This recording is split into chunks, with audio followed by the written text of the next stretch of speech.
Bring the team like me or just your friends and family. The awesome barbecue, chicken, and seafood at Parker's is a win every time. Parker's Barbecue, where they always treat you like family. Have you ever seen those exotic aquariums like the guys do in Las Vegas on television? You ever thought about having one of these aquariums in your business? It's more affordable than you think. This is Hal Pruitt with rentafishtank.com. We can make having an aquarium in your business turnkey with no work, cleaning, or hassles for you. Rentafishtank.com creates a relaxing atmosphere and keeps children occupied. Rentafishtank.com already services many dental, pediatric, and doctor offices, plus hospitals and senior living centers. Check us out at rentafishtank.com. BMS Builders is your premier custom builder in eastern North Carolina. With homes in Blackwood, Mills Creek, Dalton's Cove and Farmville, and Belmar and Ayden, they're constantly expanding. Now to Laurel Glen and Sarah's Way, plus the new duplex community at Abigail Trails. BMS Builders can build the home of your dreams. Just ask Dr. Dennis Ross in Greenville or ECU football coach Mike Houston. They built their homes, and they can build yours as well. Call 916-1578 for BMS Builders. If you missed Pirate Radio Live, you missed East Carolina linebacker Miles Berry. What are your favorite Thanksgiving Day food items, Miles? Oh, man, mac and cheese, yams, collard greens. I love when the mac and cheese and the yams are touching. That's like, I love that. Chicken, of course. That was a secondary question we have on food touching. Turkey. I'll eat a slice of turkey, but and then banana pudding. Got to finish it with some great banana pudding. Pirate Radio Live, weekdays from 3 to 6, right here on Pirate Radio, the voice of the Pirate Nation. This is Pirate Radio, WGHB Farmville, 1250 and 92.7 FM Greenville, WDLX Washington, 930 and 104.1 FM Washington. Can you be quiet, please? Thank you. Welcome to Pirate Radio Live. There's local politics, bud. I want to shake his hand. I want to shake his hand. I want to shake his hand. Was that supposed to be funny? Get these clowns out of here. Why would they do that? You were having a freaking game. Dude. It's a cocky bunch, man. Now live from the Pirate Radio studios in the heart of the Pirate Nation, here is your host, Clip Brock. Welcome in to a Thursday edition of Pirate Radio Live. Clip Brock here inside the Pirate Radio studios, coming to you today on Pirate Radio 92.7 FM in Greenville, 104.1 in Washington. You can find us on 1250, 930 online, pr927fm.com, and watch the show on Facebook Live and YouTube, and check out our new camera angle and more. You can be a part of today's program, chiming in what's on your mind. We still don't know where we're going bowling, so where do you want to go? Where do you think we'll go? You can talk about that and more on YouTube and Facebook Live. We have Shirley Rhodes, Chandler Honeycutt, Troy D here alongside, and a lot of guests to get to on today's show. Great lineup of guests. Kevin Monroe will join us to talk some Pirate football at 4 o'clock. What is going on with that East Carolina defense right now? We'll ask what Kevin Monroe thinks and talk about some bowl possibilities. Corey Gloor will be calling an American Championship game on Saturday, the Tulane Green Wave versus the UCF Knights. We'll talk to Corey Gloor about that rematch from the regular season. UCF knocked them off in the regular season at Tulane. Rematch going on, same stadium, coming up 4 o'clock on Saturday. Corey Gloor will join us in hour number 2. We'll talk to a former Pirate in hour 3. Dashaun Amos is a Grey Cup champion for the second time, and this time he was on the field making plays for the Toronto Argonauts. They win the Grey Cup. Dashaun Amos about to head back here to the States for the off season, but we'll catch up with him, talk about his time in the CFL as a CFL All-Star, and go over some of his favorite Pirate memories as well. So looking forward to catching up with famous Amos coming up at 5 o'clock. And the big man on campus, Jeff Nadu, will get you ready for a pretty good college basketball slate tonight. We'll also talk college football championship games, conference championships coming up this weekend. Actually, 3 games on Friday. In fact, I believe there's an afternoon game that we'll be watching on Friday. The big one on Friday, Lincoln Riley and USC versus Utah. That might be the matchup I'm looking forward to the most when it comes to the championships this weekend. But plenty of college football, college hoops to talk about with the big man coming up at around 5:30. Yeah, coming up 1 o'clock on Friday afternoon, Akron and Buffalo, if you're looking for something to watch while you're at work. All right, so that is the lineup for today, and Troy D is to my left. Hello, Troy. Hello, Clip Rock. Good to see you. Putting you first. Had an opportunity to maybe bigger, better deals to say in the business, but I am dedicated to this program and to you, my friend. I think it's more about you being on a microphone in front of multiple cameras than hanging out with me. Welcome to our new angle. Yeah, hello, new angles. I had a chance to go drink a beer at Double B, but I had to turn it down.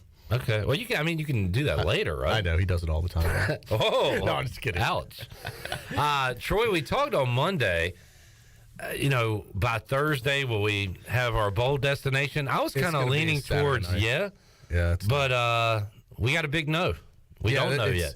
They're waiting to see what happens with the AAC championship game, and it's gonna, all the dominoes. And then the trickle down effect Saturday night. The only question now is, will it leak out Saturday night before the official announcement on ESPN Sunday has afternoon. a bowl show, basically a bowl announcement show, whatever they selection show, whatever you want to call it.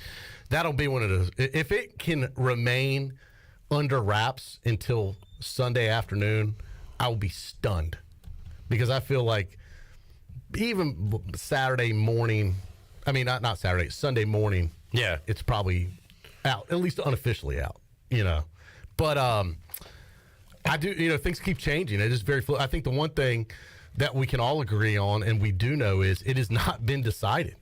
I think there are still a number of options in play. I'm hearing now, through sources I'm talking with the university, that things are moving further south now, potentially. There could be a couple other bowls in play that haven't even been mentioned before. Which is kind of funny, because things were pointing northern. When I say before, mentioned earlier this week. It was looking, Fenway, and then start moving further and further south. And now, Troy, we're talking before the show, like Gasparilla could be in effect, that's in play. I believe that's the one in Tampa. Yeah. That's an option. And I'm hearing Birmingham's still an option, too. Those two I've heard heat up recently today as potential possibilities. So, once again, what it tells me is everything's still in play at this point. So, the problem is no one can make plans. No one, until you know where we're going. And by make plans, I mean, even if you're not going, you might still want to make plans to watch the game, because some of these games are during normal work days, Clip. Like the Myrtle Beach Bowl, even if you don't go, I believe it's 2:00 on a Monday. So even if you're not going to the game, I think people want to know when the game is so they can plan around it. Maybe they want to take an afternoon off of work, things like that. Yeah, so, and with travel, with Christmas and everything, is it before, is it after? If you're going, airfare, it's getting tighter and tighter to get airfare. It's a lot easier if it's a bowl we can drive to. So, hotels are always an issue. So, the sooner obviously can get, but now we're going to be within a 2-week window, basically, by the time Sunday rolls around, potentially. So, depending when that bowl is, I believe the earliest one is the Fenway Bowl. I believe that's like the 17th. That is so the bowls start on a Friday. That would be the Saturday, the 17th, the second day of bowls. So it'd be like less than 2 weeks. Then you'd have to plan for that, right? Yeah, they better get to practicing. Let me just first of all, happy December. Thank you. Can you believe you're the first to tell me that it's December 1st? I did not even realize that until early this morning. Yeah, I was thinking, man, where has November gone? Where did it go? And then I was hoping there was November 31st, because I'm not ready for December. You wanted one more day in November? One more day in November. Yeah. So let's look at the December. So it's going to be announced Sunday officially the 11th.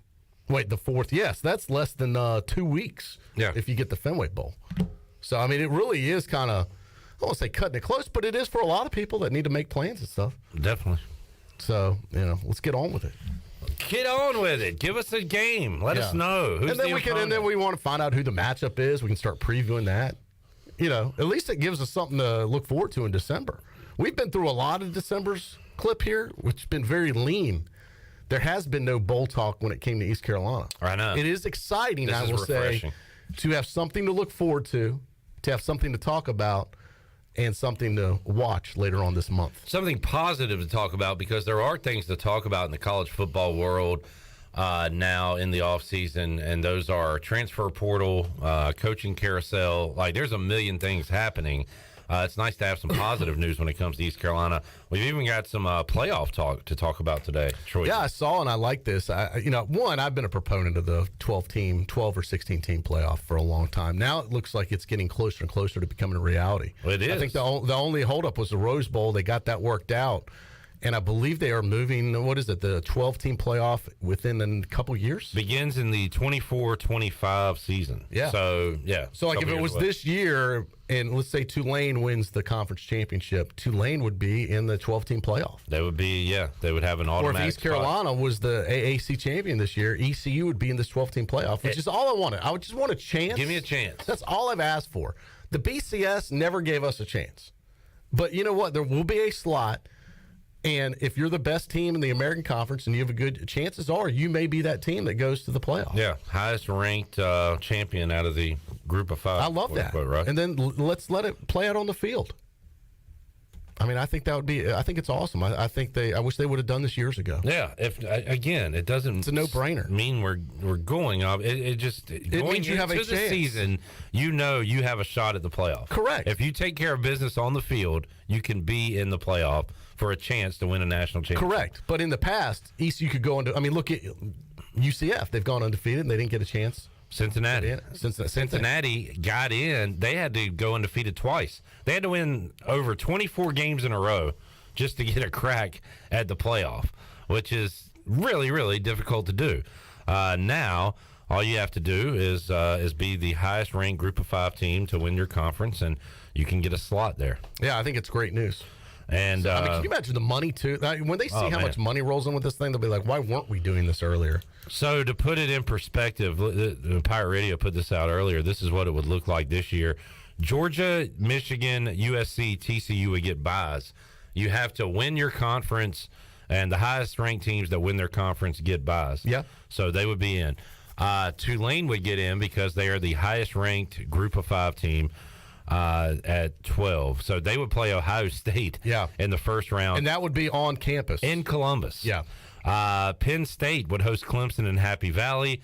Tennessee in Knoxville against K-State. And then Tuscaloosa, it'll be Utah at Alabama. And then we move on to the bracket format. It'd be awesome. Nothing wrong with what we put out there earlier. I did see a cooler graphic with all the logos and made it look like officially legit. Same type of, it was just a visually appealing. Isn't that kind of cool? Yeah. You don't need to crap on Pirate Radio's graphic team. No, I appreciate our team putting that out there. Before I could get this out there, that was already out there, so I didn't want to one-up us. Yeah. And that will be official in a couple years. Yeah. Exciting. I mean, more football, the better. Show it to our video audience there. Anyway, I'm pumped up about it, Clip. I think it's great. And then here's the other thing. Guess what happens the rest of the bowls? Same thing now. You get a bonus game. As I said, it's called the bowl season is really a bonus game season. If you're not in the playoffs, you still get a bonus game. You can still go to your bowl. You can still go to the Military Bowl, the Gasparilla Bowl, the RoofClaim.com Bowl, the Weed Eater Bowl, the Duke's Mayo Bowl. Those are still in play if you want to go to those bowl games. We will still have 40 bowls in 14 days. Yes. We'll still have plenty to talk about. Yeah.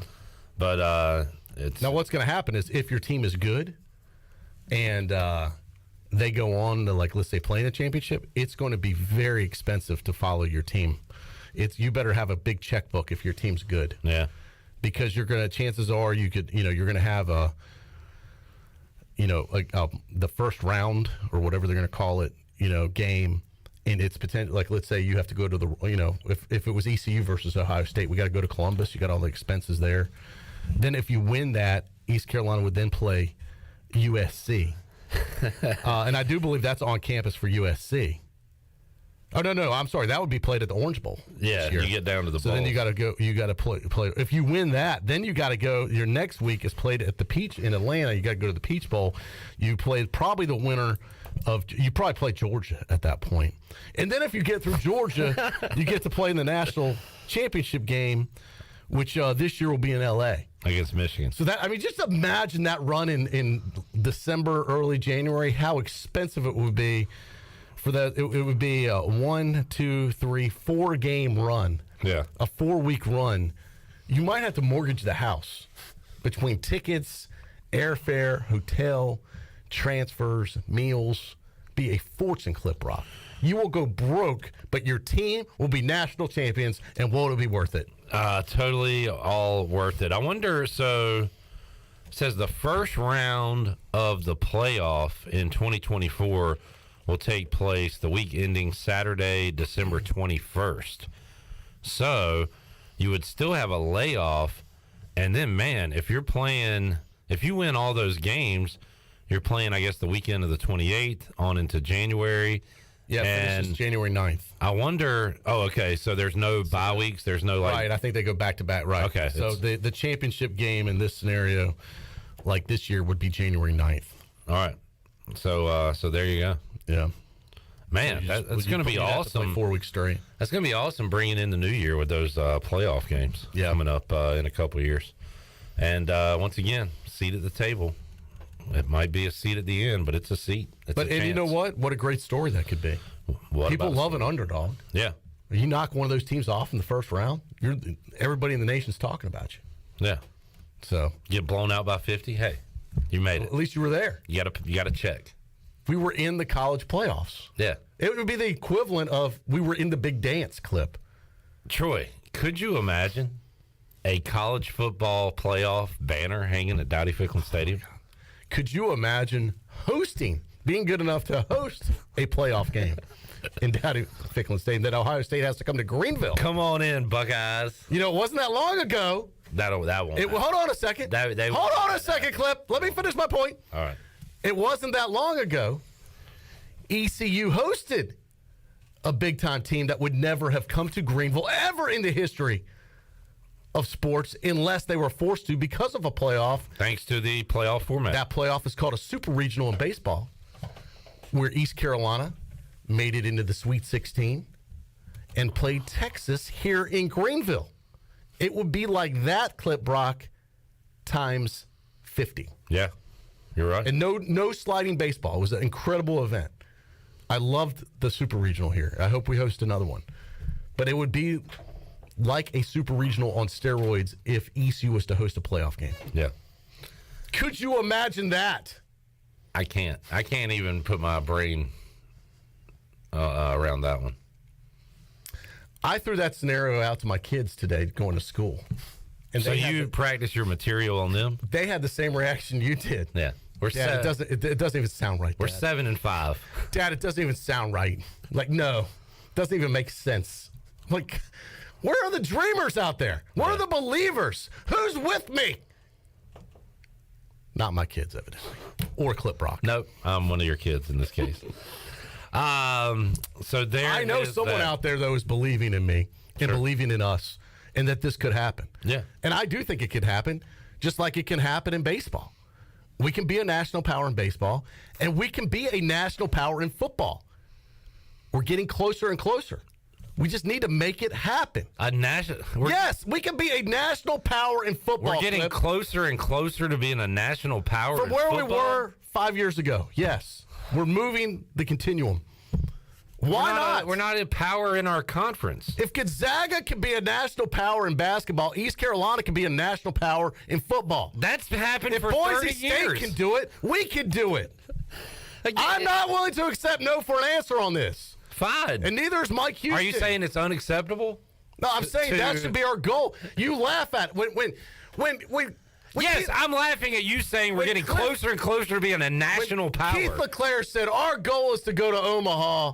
We haven't been. But people said, you know what? That's a great goal. Let's make it happen. And we're on the cusp of making it happen. That is true. So let's make our goal be a national power in football, and let's get there, Clip. That can be the goal. Let's make it happen, but everybody needs to buy in on that. To say we're getting closer and closer. We are getting closer than where we were 5 years ago. Sure. We're moving closer. We're 7 and 5 instead of 3 and 9. Okay, well, that's moving closer. So the next step is being a national power. Yes. So the next step is let's have a 9-10 win season. Let's keep moving close. Let's keep moving the bar. All right. Yes. Let's have our goal to be in that national playoff spot. That's by fine. 2024. That's a great goal. Yes. But we're not close to being a national power. Let's be close. Let's make it happen, is what I'm saying. Okay. Cool. A national power. Well, we'll never do it with the players or coaches have your attitude. Good thing they don't. Thank God they don't. We won't do it if we lose to Navy or lose to Houston by 39 points either. Can I just dream one day just to have this possibility that it could happen? Sure. It could happen, Clip. Absolutely. If we keep moving in the right direction. I was on board with that. But when you use the phrase, we're getting closer and closer to being a national power, I had to respond to that and say, Troy, we're 7-5. Tap the brakes. We barely beat Temple on Saturday. All right. So, there we go. Yeah. You want to read Steve Hill's comment? Sure. Let's see what's on Steve's got to say. This is a guy you want on your side. Why is Clip even commenting? He isn't even in the Pirate Club. Exactly. So is that what y'all talk about at meetings, being a national power at 7-5? Holding us back, Clip. If I don't know, we make a couple of kicks this year, are we closer to being a national definitely power? closer. We're at 9 wins. We make a couple of kicks. Rich said, why am I having visions of John Belushi's speech on Animal House? David said, Mommy, why is Daddy yelling? National power.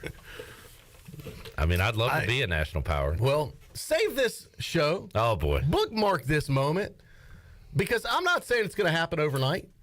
But 2-3 years from now, if we become in the playoffs and we can become relevant on a national stage and become a national power, remember this conversation, Clip Rock. All right.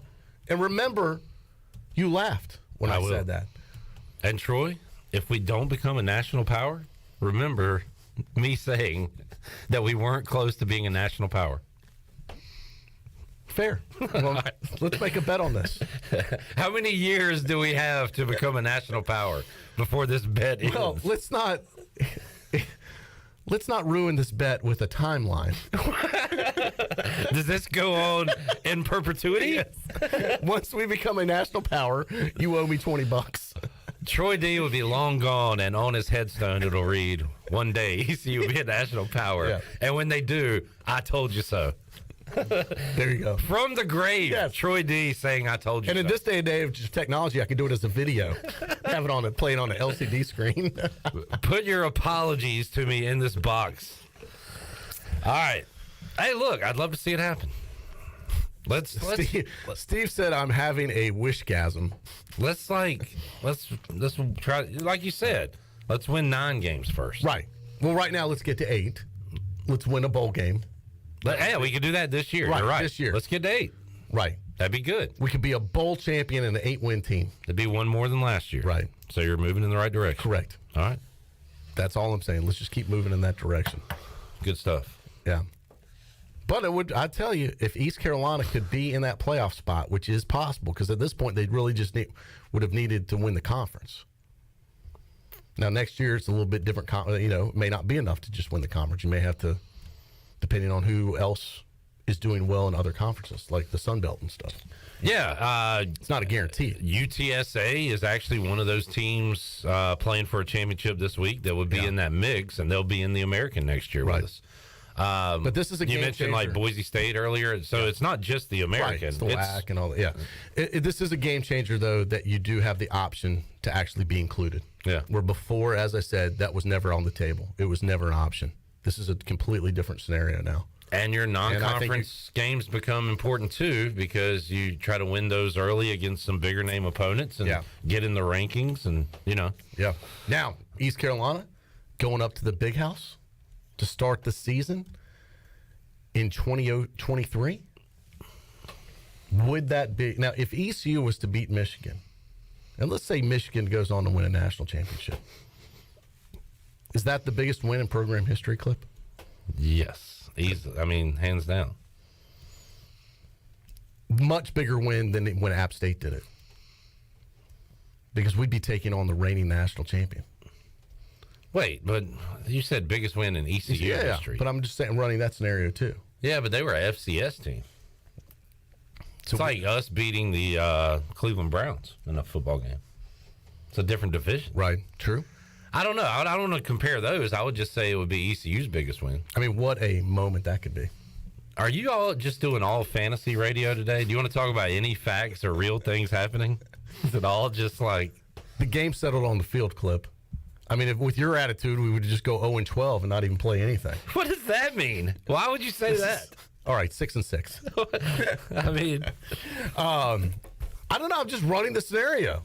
Would that would be a step in the right direction to become a national power if you were to beat Michigan? Yes, obviously it would. Okay, well, yes. then there's an opportunity. Sure, we've got the opportunity. We do have an opportunity. We have nothing to lose. But if you're a national power and you win that game, you then beat Marshall and App State. You can't have a let up. Correct. And right. Could you imagine? No.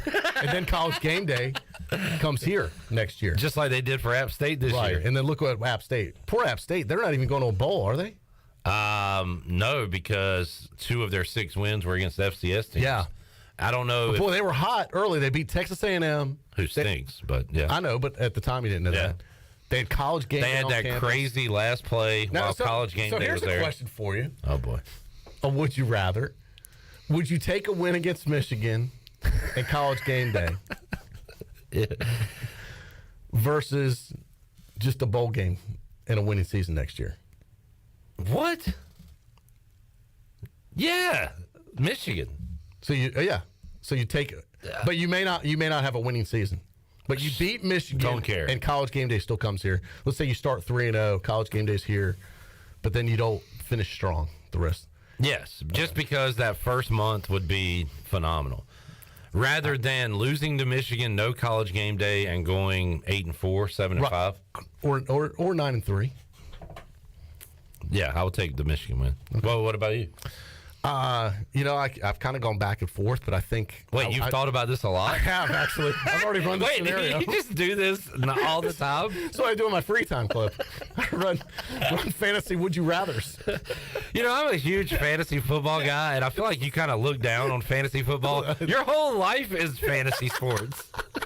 How are you going to look down on fantasy football? So I would take the month of greatness. Absolutely. And let the rest of it ride. How awesome would it be here at Pirate Radio, here in Greenville? It would be orgasmic, Clip. Yeah. I mean, honestly, people would be losing their minds. If we beat Michigan and then had College Game Day here the next week, they'd burn the city down. It would be nuts. Robert says being nationally relevant, Boise State, Cincinnati, UCF, and being a national power are 2 different things. All right. I agree with that too, Robert. Fair. I would like us to be relevant, then, nationally relevant. You would like for somebody not to call us Eastern Carolina because they know we're East Carolina. Correct. I would like us to be on the stage enough that they know who we are nationally, and we are relevant. Maybe that's a better word, relevant versus power.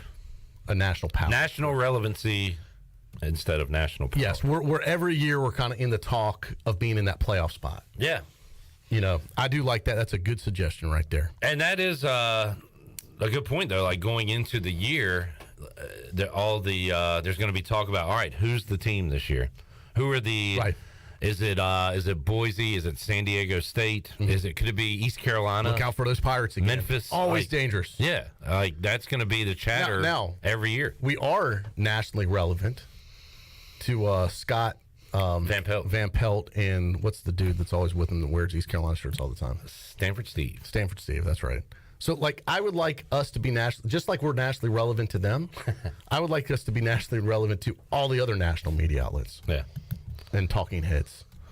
Because those guys know us well. They get our name right. They talk about us all the time. They promote East Carolina. I've seen Stanford Steve multiple times wear East Carolina shirts. They are actually sports guys. They're they pro know what's Pirates. going on. Yeah. They're not just talking heads in a suit. Right. They know what they're doing. But like that, I would love to see that on, with Kirk Herbstreit and company. And Herbie knows us, but he's got a lot more to talk about than us. I know, but I'm just saying, where it comes up, right. We're dangerous. People that know football know East Carolina. Remember when we had Timmy B, Tim Brando, the fly in the ointment, East Carolina? He'd talk about us. Pac-Man would always talk about us. Yep. So people that know, but look, we gotta do our part. We can't go right. We gotta be national relevant. Yeah. Did you see how I changed it already? You did, and that sounds better. Yeah. That sounds better. I think we're regionally relevant, but we are not nationally relevant like we should be. Yeah. David asked what I think is an easy question: who reaches the promised land first, baseball or football? I mean, baseball's been like a baseball's few outs away. knocking on the door. Yeah, yeah, they're like a pitch or two away from have already been. Football is like still on the interstate. They haven't even taken an exit yet. I mean, baseball's the answer for that one. Easy. Yeah.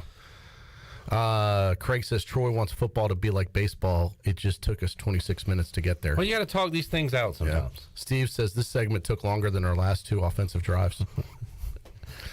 Damn. Kaz on YouTube said, "What a show today." So I guess the fantasy talk. I mean, this is legit stuff. I think this is stuff that people, because this news today breaking about the new playoff format, I think is relevant.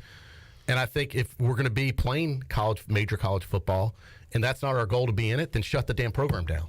I mean, honestly, if we're not going to have a goal to be in this thing, to be in that playoff with 12 teams now, it was never realistic under the BCS. You know, I hated the BCS.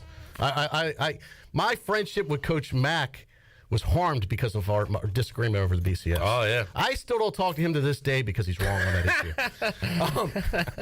That's how strong I was going to take a stand and die on that hill for that. I was always wondering, BCS. when I had him on the show, like, you were never here. Correct. Y'all would never be in the same building. I can't even relate to him anymore because of his he is in shambles right now, Troy from D. BCS. He hates this. I was pro playoff all along. I'd love for it to be. I had a better plan for 16 teams, which I've seen some people promote. I'll take 12. As long as we have a slot in there. Yeah. My idea was you do 16, you have all the conference champions in, and then you have the rest as open slots. But of course, the greedy big conferences aren't going to let that happen. But I think that needs to be the goal of the program. And I think if you talk to Coach Houston and the guys, that probably is one of their goals. But I think we need to put it out there publicly. I think we just need to say yes. This is what. Like Cliff does. Cliff puts it out there that we want to go to Omaha. That's the goal of the program. So Mike Houston clearly would like to go to this. I guess. I don't want to put words in his mouth. He says we have goals. I often don't hear what those goals are. Do you? They keep it internal. I'm saying let's make it public. Let's put it out there. We're going. Now let's find a way to get there. All right. That should be the goal of the program, of the players, of the coaches, of the administrators, of the students, of the alums, of the supporters, of the fans, and the media that's appropriate. To do that, not all media is going to care about that, but this media does. You got to win ball games, which is what he cares about. And then getting there by winning those games. All right, we got to. Look how excited we are about just a possible mid-major bowl announcement. Imagine if this announcement Sunday was going to be where we're slotted for the playoffs. Clip. More imagining. Clip Brock would be losing his mind right now. Of course. But I'm living in this world right now. Okay, well, come in mind for a second. I've imagined Dream with me. enough today. My brain can't take much more imagination in one day. It would just be amazing, Clip. You've already had game day here next year. I got a lot going on up here. I need to take a break. Can't take all this winning. I mean, I gotta get a drink. I am sick of winning. All we do is win. I'm drowning in winning on this program. Good news. Basketball's back tomorrow night. And they're going to get back to their winning ways. Troy D talked to Coach Schwartz earlier. I did. We'll talk about that. We got to take a break, Troy. All right, let's do it. Can you imagine going a whole hour not taking a break and what Ellerby would say? I almost have done that before. I know. Take us to break, Charlotte. Ellerby's not here. Let's keep it going. I'm not leaving. I'm not leaving. All right, we're back with you after this.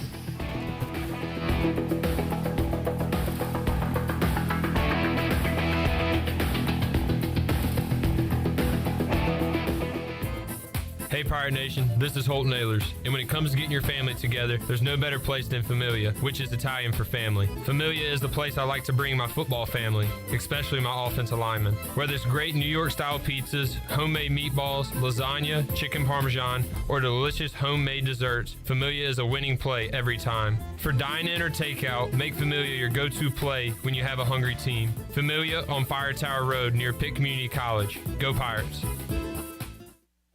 You've worked hard to make your business successful, and that's why it's really important to always have a bank in your corner when you need them. This is former ECU baseball player Ashley Capps from First Bank, and our experienced team of local bankers includes Lee Watson, Bonner Latham, Chris Richards, Josh Hooten, and Heath Nisbet. To get the business services that are right for your business today, come and see someone on our team at First Bank on Arlington Boulevard here in Greenville.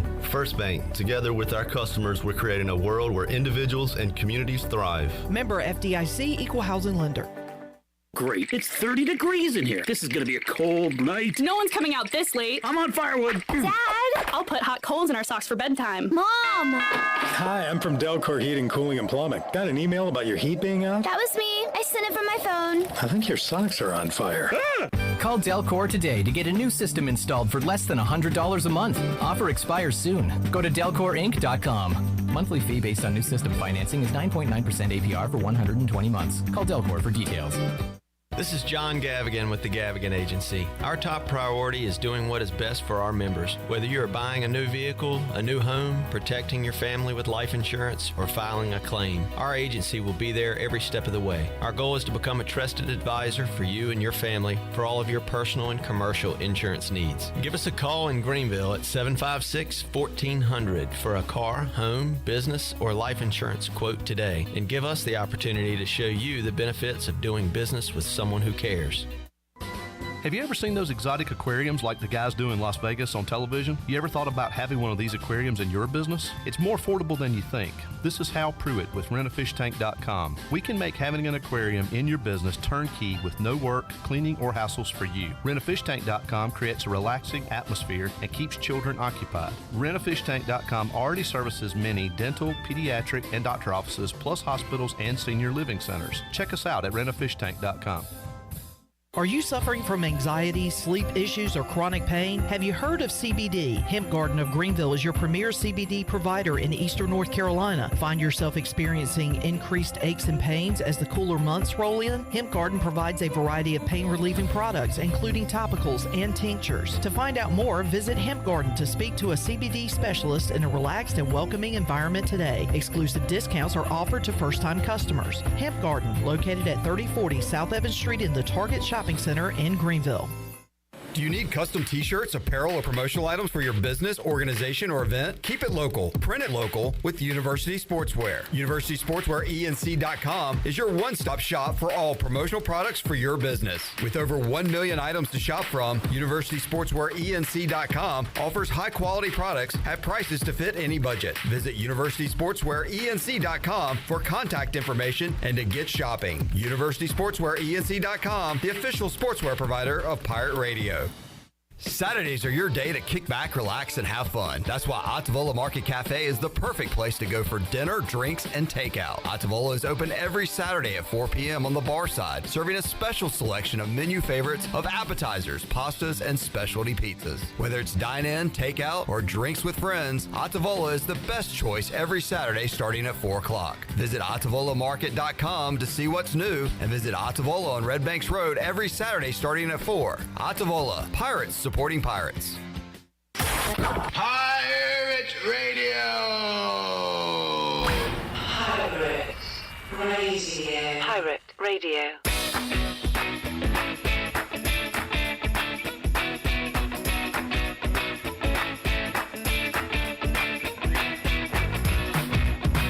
You're listening to Hour 1 of Pirate Radio Live. This hour is brought to you by University PC Care, your local tech support experts for all your personal and business needs. Visit universitypccare.com to learn more today. Now, back to the show. Welcome back. Grab your amigos and head to Chico's for the best Mexican food and fun in Greenville. Come and enjoy favorites like shrimp tacos, steak and chicken fajitas, burritos, enchiladas, ACP, and more. Follow Chico's on Facebook and Instagram for daily updates. For Mexican food and fun, it's got to be Chico's for dine-in or to go. Now let's head back in to PRL. Here's Cliff. All right, back with you on Pirate Radio Live. Fun show today, and the people agree. Craig says these are my favorite segments. Feels like we're all just old friends chilling, talking shop. Talking shop. So we're talking what other people might be thinking, Clip. Adam says, Cliff, how much does Troy D frustrate you? I don't get frustrated. It's just we talk it out. We do. So did you answer his question? On a scale from 1 to 10, it's probably like a 6. Oh, I was going to put it at 5. That's fair. Hard to disappoint. Yeah. Would you like to reevaluate that answer? I'll go 5 and All a right, half. there we go. See, we can see That's what we do here. Yeah. Steve says this is a throwback for you folks that have been listening or watching us for years. This goes back to our radio only days. This is even before we had video. Some of these shows. Steve said this is what happens when Live at 5 in the sports bar has a baby. Sometimes it does feel like we're trying to do 2 shows at one time. Yeah. Troy's doing his show. I'm trying to do this one. Yeah. And it just We have meet, different styles. We meet in the middle. Which is fine. Yeah. You know, obviously we all work together. I don't have a problem with your style. No. We have endorsed that style. If we were all the same, it'd be boring. Right, correct. Chip says we need some "We're Going" football T-shirts. I referenced "We're Going." We actually did "We're Going" baseball shirts back in the day. Mm-hmm. In 2003, we did it. 2003 or 2004. And again, I guess I've accepted my role as the downer here, but we haven't gone. Yeah. But we are so dang close to going. Oh, speaking of me being a downer, Troy, I did want to ask about this because I haven't heard anything about this in a while. New college football playoff looks awesome for the American, for ECU, for teams wanting a chance. Has there been any? I haven't seen any talk about a P5 G5 split in college football. Remember that? I think this helps us to not have to do that because honestly, what's an easier way for East Carolina to make the college football playoffs with this current format? Joining the SEC, where you're never going to damn win the SEC and get there, or be super competitive with all those teams in the SEC, or stay where you are, try and dominate a watered down American, 100%. Yeah, and then get in. The ladder. This is a better path for us. Yeah, I agree, and I hope it all stays the same. I hope this is not like when we joined the Big East and then the Big East folded. You know what I'm saying? Yes, I do know what you're saying. But again, I haven't heard these conversations a lot lately. Maybe this is, I don't know, old news. I still think those other schools need schools like East Carolina and the other D1 schools too. Otherwise, they're just beating up themselves the whole time. Yeah. I mean, don't you need other schools to participate? To beat up? Is that what you're saying? That kind of came out the wrong way, but you know what I'm saying. Yeah. So, okay, just throwing it out there. The good news is, look, we're going to have a shot in a couple years here. Yeah. Now, what do we do between now and then? We got to win. We got to move towards being nationally relevant. Yes. See, this is how we grow and evolve, Clip. Just like we have in this hour. Yep. That's what we're going to do with the football program. Continue to move forward, continue to grow, continue to evolve, and continue to win. And then you're going to find yourself in a couple years knocking on the door and being there. At 3:05, we were pretty far apart, Troy D. Mm-hmm. But as the time moves on, as the conversation continues, we have become closer, just like East Carolina is going to become closer to being nationally relevant. This is a microcosm of the game plan of what should happen. John says it would be unacceptable if there was a G5, P5 split. Yeah, I was watching your that is a reference your unacceptable conversation with Igo and the dude from the paper. You're not going to call his name? Give him a name? I just went blank on it. That's unacceptable. You know me. I'm not great with names. No, you're not. He is a Bears fan. Dude from I've only met him once. What's his name again? We like to call him Patrick Mason. Patrick, that's it. Yeah. What'd you think of the discussion? I thought you guys were somewhat humorous. I'm being sincere, but I guess I'm being too literal with the term unacceptable. I just don't like that word in sports. That loss is unacceptable. Okay, so what are you going to do about it? Are you going to fire Mike Schwartz? Right. Are you going to quit being a fan? Because if you don't, then you accepted it. Right. That's my whole point. Right. I don't want to rehash it, but anyway. It's more unfortunate than unacceptable. It was very unfortunate. It was very unsatisfactory. Well, I'll tell you who's pissed off about it more than anybody. Mike Schwartz. Yeah. I talked with him today. I can guarantee you that's not what. And there's been I was talking to him. This was off the air, but there's been a lot of surprises this year across college basketball. No, I was just going to say with ECU, the way ECU started was a little bit of a surprise. They went and beating Toledo. People was unexpected. correct? Underdog, double-digit underdog, won outright. And then losing to South Carolina Double-digit State? favorite, lose outright. Unexpected? Yeah. I said, so this early in the season, we've had a lot of unexpected moments on both sides, good and bad. Yeah. It's been kind of a wild ride to start. Yeah. But he's not happy about this 2-game losing streak and wants to do something about it Friday night. He was unhappy after the Pirates went to 3-0 about getting down by so big and coming back. Like, he was pissed off after that win. Yeah. So I know he's upset right now, and he's already lost his voice. Oh yeah. I don't know if you noticed that. I asked him about that. He's taking honey. All right. Spoiler. Did you give him any remedies as a radio? He didn't ask. That's happened to me before. Yeah.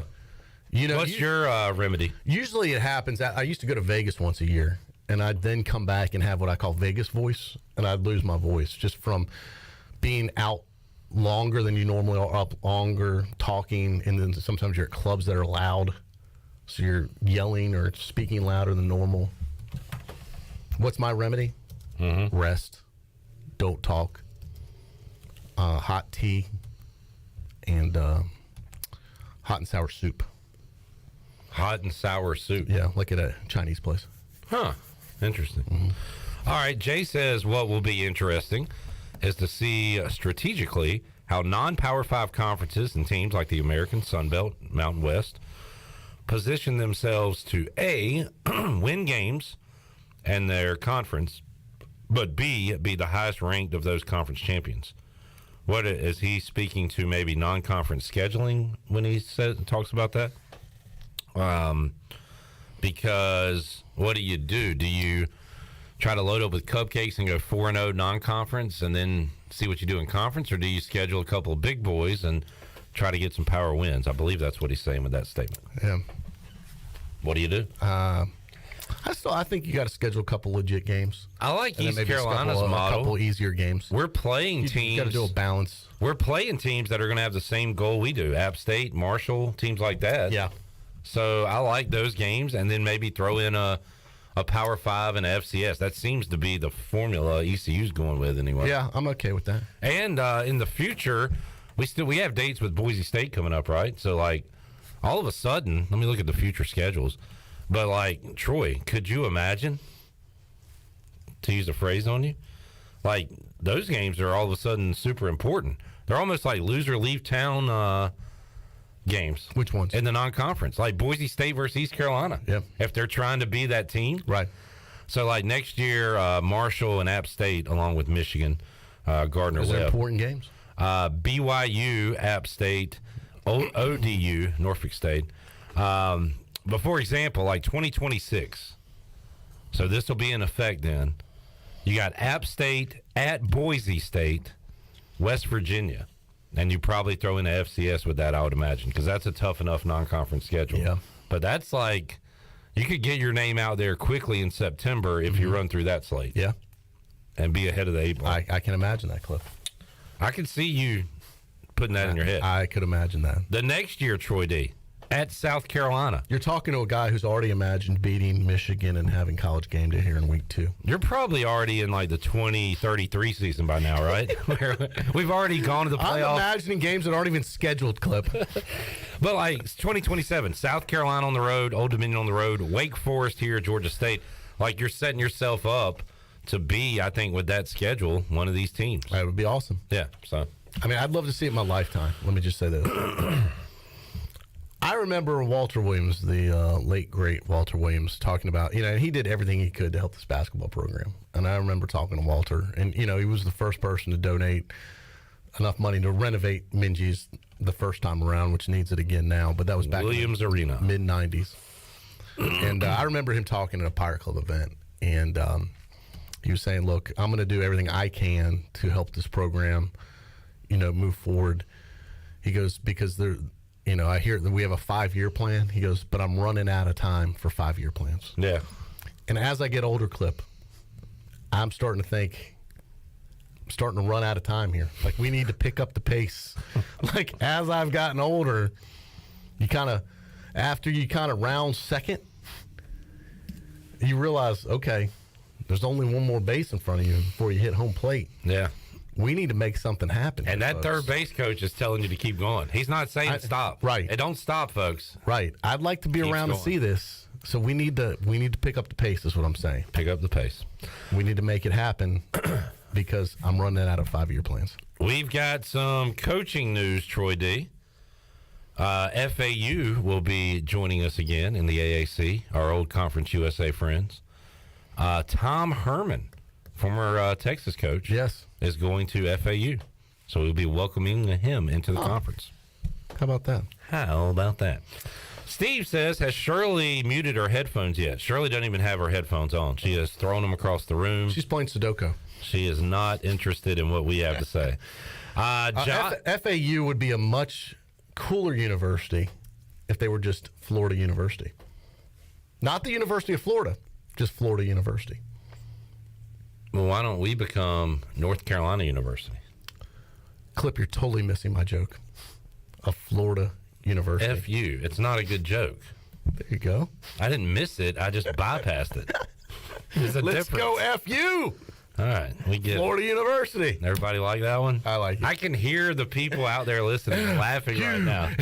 They're going Can you hear the crazy. chance in the stadium? It'd be awesome. Missed a golden opportunity down there, you Florida Atlantic folks. So what's wrong with society, Troy? Yep. Today. Josh has a good question. He says tomorrow night should be wild in Minji's. You going to be there, Troy? Why is everyone worried about my whereabouts? I don't think he's worried. And my schedule. I don't think he's worried. He's just asking. Like I asked Ellerby if he was going Tuesday. He said yes in the conversation.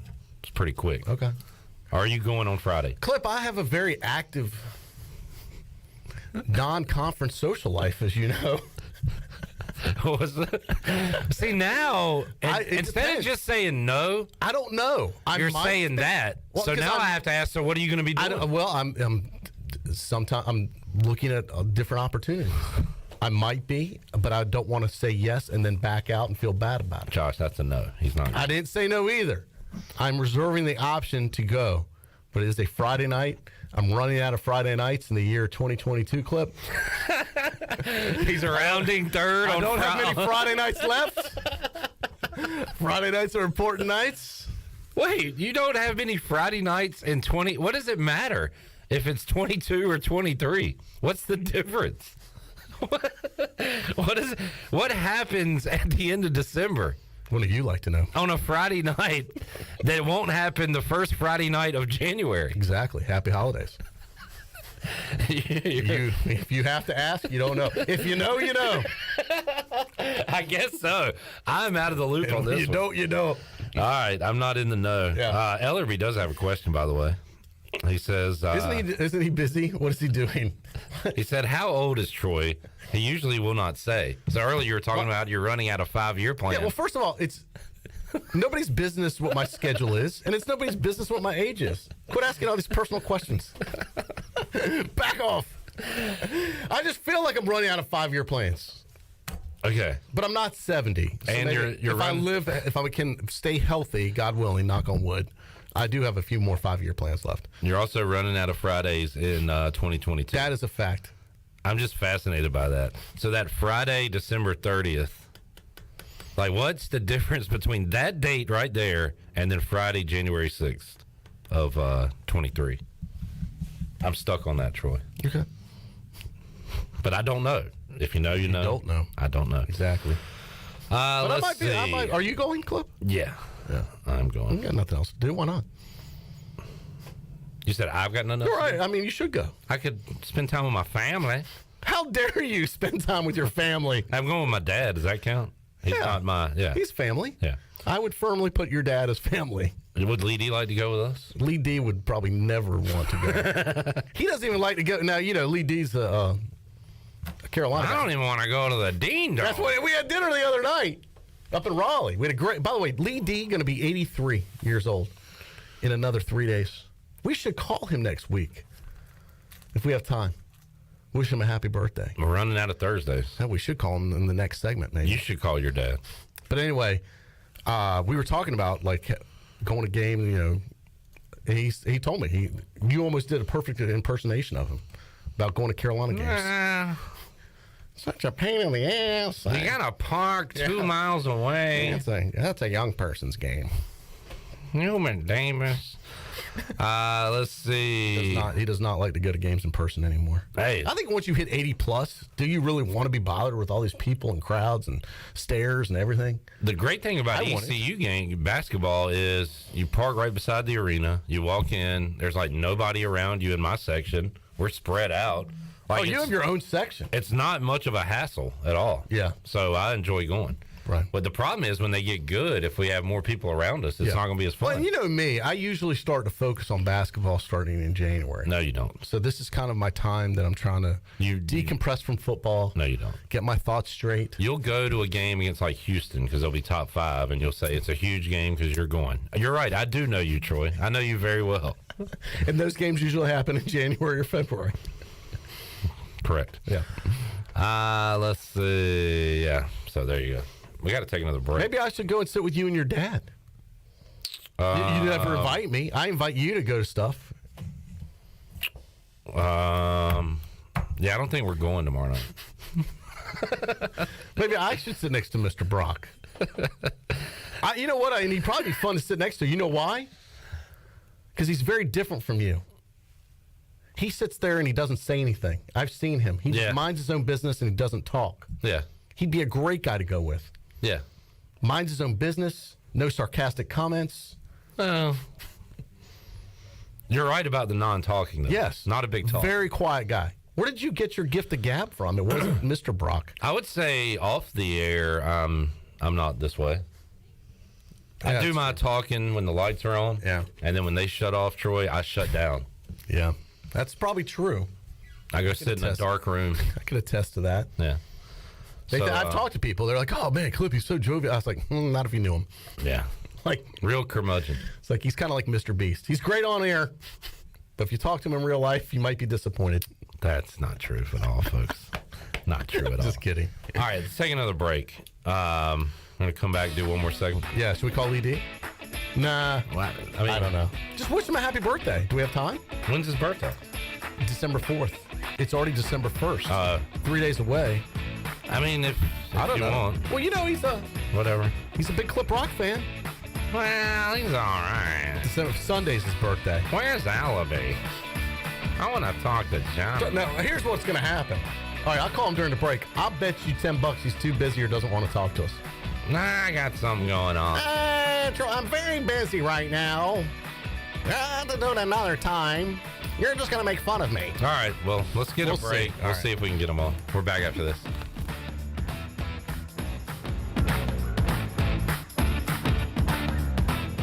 Hey, Pirate Nation, Lindsay Gray here with Carolina Caliber. In 1960, my granddaddy started his firearm business right here in Eastern NC. Still family owned and operated, we have the area's largest selection for outdoor shooting sports and accessories and are one of the nation's top firearm dealers. At Carolina Caliber, we have everything you need from hunting, home defense, and personal protection, including a wide variety for ladies and youth. We buy, sell, and trade. It's a time-honored tradition. Visit us at Carolina Caliber on Fire Tower Road in Winterville. Don't stress this holiday season. Give the gift of beauty. A gift certificate from Beauty Bar Medi Spa will not only bring a smile to that special someone, it will smooth wrinkles, tighten skin, erase veins and brown spots, and get rid of unwanted hair. Visit the professionals at Beauty Bar Medi Spa in Greenville. Available now. Gift certificate specials for her or him. And BOGO stocking stuffers. You save and they glow. Visit us at beautybarmedispa.com. Go Pirates. It's bow time. You've probably heard folks say, don't call it a comeback. But at Bojangles, we don't like to beat around the bush. So when the sizzling, savory pork chop griller's back in all its tender, marinated chili lime glory, and you can get a pork chop griller combo for just $4.59, go ahead, call it a comeback. Get a legendary pork chop griller combo for just $4.59, only at Bojangles. It's bow time. Hi, I'm Annalie Newhoff. And I'm Rob Campbell. And we are with CopyPro. We have been locally owned and operated here in Eastern North Carolina for almost 50 years. CopyPro is the leader in office technology. Does your business struggle with keeping printing costs low or producing professional documents? Here at CopyPro, total customer satisfaction is our #1 priority. We have a variety of solutions to help reduce your printing expenses and make your business more productive. Call us today at 1-800-682-6558 or online at copypro.net. CopyPro, we are the professional office systems people. The best burgers around. Everyone loves a thick, juicy, and fresh burger. Tiebreakers in Greenville, plus the all-new Tiebreakers in Winterville, do real burgers better than anybody. So don't just go to any burger-themed restaurant chain. It's time to break the chain and eat local. Tiebreakers, real burgers at its best. Everybody loves burgers. East Carolina Chrysler Dodge Jeep invites you to come and see their great selection of new cars, trucks, and Jeeps. New inventory is arriving every week in November, and 2022 models come with big rebates and great financing offers. It's the Black Friday sales event going on all month at East Carolina Chrysler Dodge Jeep in Greenville. This just in. East Carolina Chrysler Dodge Jeep is selling all new remaining 2022 cars, trucks, and Jeeps at invoice through the end of November. Get over to East Carolina Chrysler Dodge Jeep now and get any new 2022 Chrysler Dodge Jeep or Ram at invoice now through the end of the month. East Carolina Chrysler Dodge Jeep across from the Crackville in Greenville. Come see us. All offers do not include tax tags and $7.99 admin fee. Customers must qualify for all applicable rebates and subject to credit approval for all APR offers. See dealer for details. Winslow's is now Fifth Street Hardware Restaurant and Tap Room with a brand new look. Fifth Street Hardware also has a new menu and serving lunch and dinner every Tuesday through Sunday and brunch starting at 10:30 on Sundays. What else is new? Well, they have poker every Tuesday night, Trivia Wednesday with DJ Captain Morgan, and on Friday and Saturday nights they have live music open till 2 a.m. serving light appetizers all night long. New look, new name, same location on Fifth Street. Follow them on Facebook and Instagram for more specials. Fifth Street Hardware Restaurant and Tap Room. This is ECU assistant football coach Roy Tesh, and you're listening to Pirate Radio, the voice of the Pirate Nation.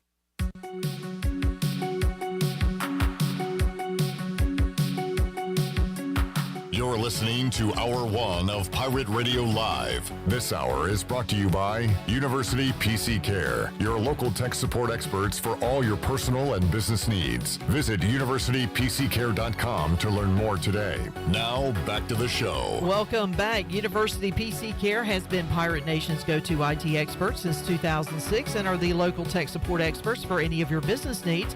Let University PC Care take care of it so you can take care of business. Visit universitypccare.com to learn more today. Now let's head back into PRL. Here's Clip. Before we talk about Lee D, I got more personal questions for you, Troy, about your sons. All right. Is the World Cup on Bryson Tyler's radar at all? Very little. Yeah. They when USA plays, we had it on. All right. Paid attention to it. Good. They play Saturday at 9. Will the Dreyfuses be watching? Yeah, we'll put it on. All right. Yeah.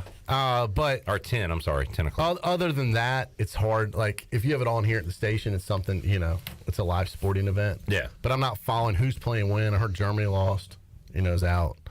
I was just wondering, if kids, if that's something that kids are into. Not my kids. As I said, I think, too, it's a weird... I don't think people are in the World Cup. One, it should be, we talked about this off there, it should be played in the summertime. So it's a weird time of year. There's that, and your kids are in school during the games. Correct. There's that. The time, because the where it's being played, the times are weird for us. Yeah. It's being played while people are in school. Yeah, this fall-winter World Cup is crazy. It competes with the holiday time now. Yeah. People out busy shopping, doing different things. So I think it's off the radar of a lot of people. Personally. Oh, but if USA can continue to win, that will be the big story. If they lose Saturday, I doubt I'll even pay attention to it. Same here. They play at 10 a.m. against the Netherlands on Saturday. Germany has just been ousted from their group, so a bit of a surprise there.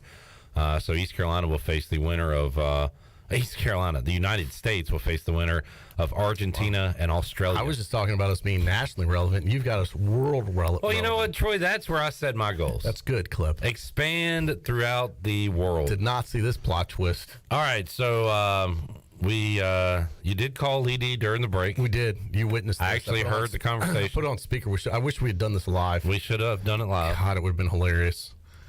Because my dad called, friendly enough. I will say, Can we redo the conversation? Can we redo it? Sure. All right.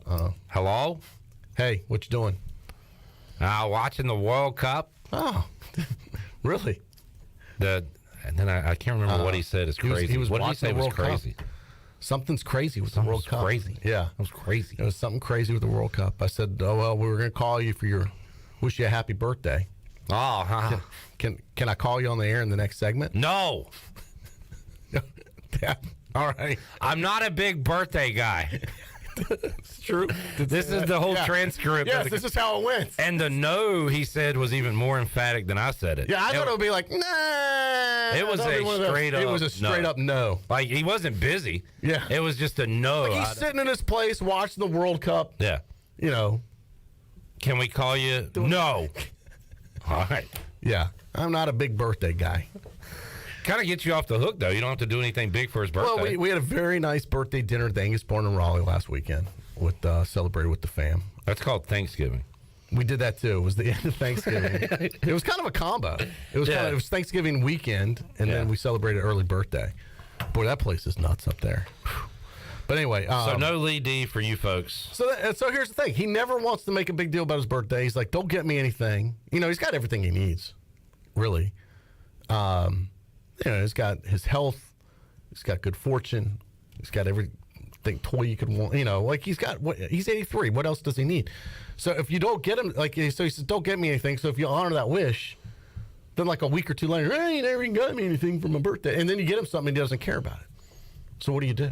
Probably just have the boys call him or something. Yeah, give him the gift of time. Yeah, give him the grandkids. Yeah, that's a good idea. Probably. Yeah, we'll do that. That'll be enough. Yep.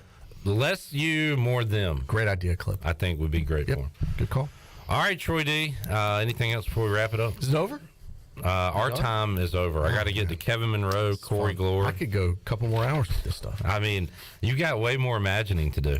We haven't even got to. There's so much in this head that I've already imagined. I hadn't thought about the NCAA basketball tournament. I mean, we could imagine that. Well, let's save that for another day. Yeah, closer to March.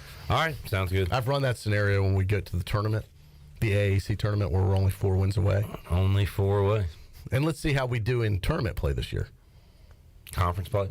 I mean, that's what I mean. Regular Conference season. play, yes. That might motivate me more to imagine more. Right now, they're trying to beat Campbell on Friday night. By the way, we did on this briefly. You talked to Mike Schwartz earlier today. Anything out of that other than he was angry? We'll put it on our social media and have it out there. Nothing life-changing. Pirates just got to get over the hump Friday. We can lead a camel to water, but we can't make them win. All right. I'm glad you got those lines in before we got out of here today. You got those in. I did see some quote about the guy. He thinks they're going to bounce back after their first home loss. And yeah. So I think so. We'll sometimes you'll see that. We'll see. All right. We'll see. Hold on. Enjoyed it, Troy. Fun times. That was a fun hour. It was. All right. We'll see you on Monday. Happy December, everybody. Happy December. Players Lounge. Payday for a lot of people today. That makes people happy. The first of the month. Yeah. Players Lounge Monday. Also, bills due. Correct. Pending. I got to figure out the schedule with all the guys because we're coming off an off week here. So we're going to effort. We will have the guys on. I just got to check and see if it's Monday or not. Yeah. Okay. Good deal. All right, because they better get practicing soon, depending on what bowl they're in. Correct. It could be 2 weeks away. We'll find out this weekend. Yep. Where East Carolina's going bowling. I'll be here Monday at 3. We'll have plenty to talk about. Bailey will be here Monday at noon. Yeah, and keep it locked to Twitter, Facebook, Instagram. If something does break, we'll have it for you. Post out there immediately. All right, K-Mo joins us when we return hour 2 of Pirate Radio Live. Back with you after this.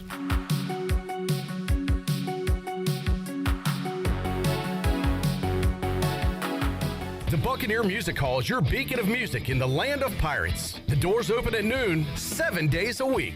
And the Buck has live music every night along with football. Monday is open mic night the first Monday of each month. Tuesday, it's karaoke with DJ Captain Morgan. Wednesday, it's acoustic night. Thursday, it's the dance party with DJ Kid Scene and live music every Friday and Saturday night with the best bands on the East Coast. Follow The Buck on Instagram for information and schedule of events. This season, party like a pirate at The Buck. Country Mart has been locally owned and operated for over 40 years and is your premier country store serving the best cheese biscuits and country food around. Country Mart is open every day and has 2 locations in Bethel on Highway 11 and in Stokes on Highway 903. Both Country Mart locations are top-of-the-line fuel stations serving Shell gas, including 93 ethanol-free high-octane gas. Country Mart, fueling you up with great food in your engines with great gasoline. Go Pirates! Oh, that's my piece of the shakaroni. That's the biggest one we make. They've donated $1 from every shakaroni to the Papa John's Foundation. Dang, that's huge. If the hoop was as big as that pizza, maybe you'd have made some of your free throws. Somebody save me a slice. Where'd he come from? Hey, Pirate fans, Papa John's is the MVP move for game day or any day. Place your order online at papajohns.com and sign up for Papa Rewards. Papa John's, better ingredients, better pizza. Go Pirates! Hey Pirate fans, this is Coach Mike Schwartz. The physicians at Orthopedics East and Sports Medicine Center have been caring for our athletes at ECU for more than 35 years. Whether it's treatment for your sports injury or it's time for that joint replacement, Orthopedics East provides the latest in operative and non-operative orthopedic care, physical therapy, and diagnostic testing. They also provide urgent orthopedic care on the weekends. For experienced and professional services, call the folks at Orthopedics East at 757-2663 or visit them online at orthoeast.com. Go Pirates! Greenville Utilities electric customers will soon be able to receive text notifications in the event of power outages. Enrollment is automatic, so make sure GUC has your cell phone number by signing into your account at GUC.com, then update the information in your user profile. Want to talk with someone instead? Call 252-752-7166 during business hours. 252-752-7166. Update us so we can update you. Visit GUC.com for more information. East Coast Grading and Utilities is your source for clearing, hauling dirt, and concrete work. East Coast Grading and Utilities handles all sewer and water issues as well. I'm David Vaughn. Whether putting in a new subdivision or helping you with any and all of your drainage problems, I can get the job done. Call me at 531-7494. No job is too big or too small. East Coast Grading and Utilities. Friends helping friends. 531-7494 for East Coast Grading and Utilities. Great food, great atmosphere, and great service is Ottavola Market Cafe. Ottavola is simply a restaurant that focuses on that, being a great restaurant. There's something for everyone at Ottavola. The menu offers a variety of great choices like pastas, pizzas, sandwiches, soups, salads, and seasonal rotating selections. Lunch or dinner, Ottavola is always the right call. Call ahead and get Ottavola to go, or stop by the bar for a drink with friends. It's simple. Come and eat at Ottavola Market Cafe, Red Banks Road next to Food Lion, and OttavolaMarket.com. Ottavola, Pirates supporting pirates.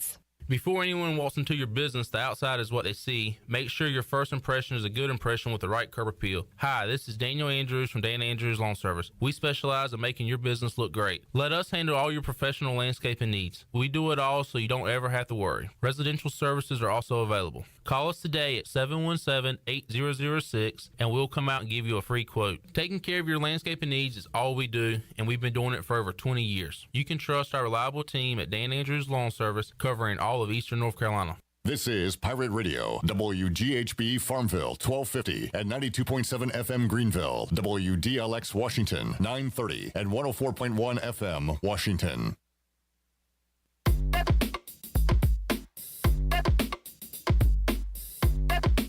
You're listening to Hour 2 of Pirate Radio Live. This hour of PRL is brought to you by Beauty Bar Metaspa. Do you want to get rid of wrinkles, tighten and lift your skin, smooth your skin texture, erase veins and brown spots, and get rid of unwanted hair? Are you interested in Botox or filler? Visit beautybarmetaspa.com to set up a free consultation. Now, back to the show. Welcome back. UBE has been an ECU tradition for over 50 years. You can shop online anytime at pirateware.com. UBE has the biggest and best selection of ECU sportswear and accessories for Pirates of all ages. Every day is game day at UBE. Now let's head back into PRL. Here's Clip Brock. All right, back with you, Pirate Radio Live here on a Thursday. Talk some Pirate football now with Kevin Monroe, former Pirate, color analyst on the Pirate Sports Network. He joins us today on the Pitt Electric Live line. Kevin, how you doing, man? I'm doing good, Cliff. How about you? Doing good. Just waiting to find out our bowl fate, and thought something might have slipped out by now, Kevin, but it sounds like there's still jockeying going on, and may have to wait until Tulane and UCF wrap up the American Championship. But we're all kind of just sitting around here speculating at the moment, as I'm sure you're doing the same. Listen, my wife is trying to make post-Christmas and pre-Christmas vacation planning, and this is throwing it out of whack. Exactly, and hopefully we'll definitely have our answer by Sunday afternoon. Seems like in years past, though, Kevin, we've at least had an inkling, or it's kind of leaked out, but could go down to the wire this year, I guess. I can remember, I think in '99, when we, like, as soon as the NC State game ended, the Alabama Bowl folks, the Mobile Alabama Bowl folks, were in the press box and offered us the bid right on the spot. Yeah. So, like, it seems like it used to happen right away, but I guess it just depends on what conference you're in and what's going on. So yeah, it's gotten a little trickier these days. Kevin Monroe joining us. Kevin, I saw your name pop up on a message board this week, and don't worry, it was for good things, not bad things. They were talking about DBs, all the passing yards East Carolina has been given up, and a poster was talking about, Jaquan McMillan leaving the program and just leaving a pretty big void. And they mentioned, we need a good duo of corners like Kevin Monroe and Forrest Foster. And a lot of folks said that was, we've had some great quarterbacks, but as far as a duo, your name and Forrest Foster's up there at the top. Well, listen, I had a good career, and I always joke with Forrest that we're getting closer and closer to making the Hall of Fame as the years go by, because people think that we were even better than we were.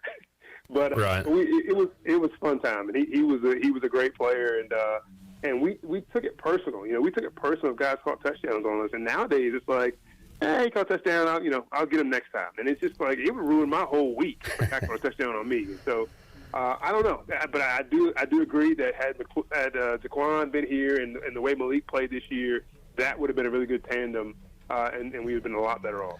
And Kevin, we had a lengthy discussion about it after the game on Saturday, and just trying to figure out. I mean, I asked the question, what happened to this defense? What happened to this team? What specifically the defense? And Billy Weaver had a response, and I think I'll see what you think about it. He said, nothing's really changed. The ECU is still good against the run, and teams figured out, okay, let's not even really try to run. Let's just throw the ball over the middle because there's no adjustments being made, and guys are running free, and we made E.J. Warner look like Kurt Warner the other day up in Philly. So, Kevin, as you've seen the season go along, because there hasn't been major injuries on the defensive side. It's still the same guy, still the same coordinator. Can you put your finger on why we're seeing what we're seeing right now with this defense giving up yards? I will say there's some truth to what Billy's saying. I think that our safeties are big hit, tackle making safety. And I can't really pick out one that I'm like, okay, he's a ball hawk in the secondary. If that ball goes up, he's going to get it. I like them all in the run game, whether it's Wood or Tegan Wilk, or Dorso. These guys all play the run well, and they do a good job of filling. They're almost, linebackers back there. But corners need help. Corners need help. If you know you have two good safeties behind you, you can take more chances. You can play certain guys certain ways, whether you want to go and press them or you want to play a guy outside in or whatever. You have to know that you have safety help that you can count on. And I don't know if our corners trust our safeties to be there in coverage where they're supposed to be at all times. And I understand the way that Coach Harrell put this defense. You want to have a run-stopping defense. If you can stop the run, you can win games. But you've got to be able to, in this day and age of the spread offense, you've got to be able to cover the pass as well. You got to have linebackers that can run and help out underneath. You got to have safeties that can hang out over top and make plays. Every good corner in the NFL has good safeties behind them and has good pass rush up front. And so those are the things that East Carolina is working on, but it's a work in progress because they've got to rush the passer better. and it's got to have better help over top. Kevin Monroe giving his insight here on Pirate Radio Live on a Thursday. East Carolina awaiting their opponent and bowl destination here, and we'll have that at the latest on Sunday. Kevin, a shootout in Philly last week. We talked about the defense. Well, East Carolina's offense was able to do enough, and without Keaton Mitchell, they don't win that game. And then it took another across the body, no, yes pass from Holden Ahlers to Jalen Johnson. But, man, you can't say enough about Keaton Mitchell. 300 yards of offense, 4 touchdowns, just a one-man show out there. You know what? It was hidden early on how much we needed Keaton because we had Rajay. And Rajay's a good back. And, he runs hard in between the tackles. He can get 3 or 4 yards of carry. He can move the chains. And so you aren't as concerned about whether Keaton Mitchell was on the field when you got Rajay. But when Rajay was gone, it opened our eyes in a big way, especially in that Tulane game when Keaton was banged up a little bit. He didn't look 100%. He didn't have that burst, and we just couldn't get anything going in the running game. That really showed a lot about who we were. And I think Marlon Gunn is a really good player. He's going to be good for a lot of years here.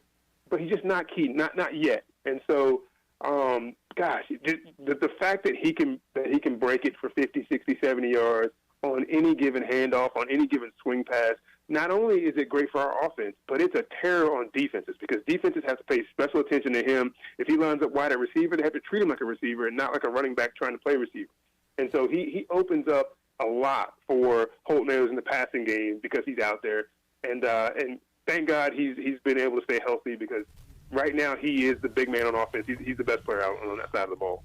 Just a dominant effort against Temple and then really a great effort all year, earning him first-team All-AAC honors. Kevin Monroe joining us. Kevin, you kind of joked about becoming the old guy. Well, a lot of things have changed. Now you can say back in my day we didn't have the transfer portal and NIL and all that. And man, the next 2 weeks, 2 months, whatever, we're going to be talking a lot about that. Who's leaving the program? Who are the Pirates trying to add to the roster? It has become free agency. You can't add players in the season, but you can dang sure do it after the season and before the next season. So that's going to be a focus among all these schools out here now as everybody is going to be on the move here. It's fascinating to see. Listen, as a true freshman, I redshirted, didn't play at all. As a redshirt freshman, I only played special teams. As a redshirt sophomore, I started 2 games, but I was a backup for the other, 9. And so that was college football then. College football now, if you were basically sitting for 3 seasons, you're looking for somewhere else to play. And that's unfortunate, but guys just aren't willing to wait. I mean, you look at the guys that went in the transfer portal, the quarterback, Mooney, those guys all have 2 and 3 seasons left to play. And you would think, if you got that long left in the program, that you might want to wait it out and see when you get your opportunity. Now, I understand quarterback because, everyone's saying that Garcia is going to be the man for the next 3 years. So I get that. I want that kid to go off and find a career somewhere else and be happy and get a chance to play. So I understand it. But this is just one of those days now where it's like, I think I'm good. I want to be on the field now to show you how good I am. And if I'm sitting, I'm looking for somewhere else to play. And was that even a thought for you, Kevin, when you were redshirting, when you were getting in on special teams but not in at DB? Like, did you ever say, I could go to another school, but you would have to sit out a year? I mean, it's so different now that I don't know, did that option even cross your brain back then? It never crossed my mind, not at all. Back in the day, you start something, you finish it. That's how I felt. That's where I wanted to be. Now, I will say, as I got to be a junior and a senior, and, I was starting as a junior, coming back my senior year, I knew I was a pretty good player, got all the preseason accolades, all that kind of stuff. I did say to myself, man, I could probably play in the SEC. I could play here, play there. I never thought about leaving, but just for my ego, it's good to know, hey, I'm a pretty good player. If I wanted to go somewhere, I probably could. Yeah. Kevin Monroe joining us, Pit Electric Live Line here on a Thursday. Kevin, some big news in the football world today, and good news for East Carolina and the East Carolinas of the world. The college football playoff will be expanding to 12 teams beginning in the 2024-25 season. And if you are the highest ranked group of 5 champion, you will get in that playoff. So it's at least one slot to a lot of teams, but it's something to strive for. It gives you a real chance, a real shot to get in. We saw Cincinnati had to run the table 2 straight years and get help from others to get in last year. Well, now if this playoff format started today, you would have Tulane, or I guess the Tulane UCF winner, be in the playoff this year. Yeah, I think it's awesome. I don't know how big it's going to get. I don't know if it'll get bigger than 12. I don't think it needs to be, 64 or 68, whatever basketball does. But certainly having a playoff system, giving the smaller dogs an opportunity to play the big dogs and prove what they can do is a big deal. Because, like I said, in this day and age of spread offense, you never know what could happen. A team could come out and score 40 points, and you not expect them to be able to do that.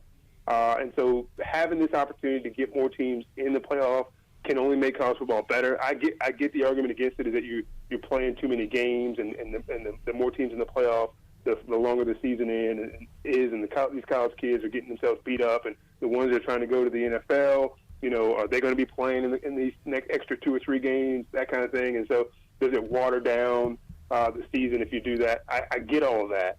But in terms of what college football is all about and determining who the best teams are, who's going to be the champion, who's going to be top 4 or 5 when the season's over, the only way you can actually figure that out is you do it like they do it in basketball and let all the teams play and see what happens. Kevin, you also see these days a trend that wasn't around when you played, that guys will sit out a bowl game, start getting ready for, training for the NFL Combine or getting ready for the NFL Draft, whatever. Well, now if you have these expanded playoffs, you're going to have more guys sticking around playing in games. And I want to ask you, Kevin, do you remember back when you played, when you go to a bowl game, did it feel like an exhibition? Was it even bigger than a regular season game? How did you treat a bowl game compared to like a Week 7 conference game?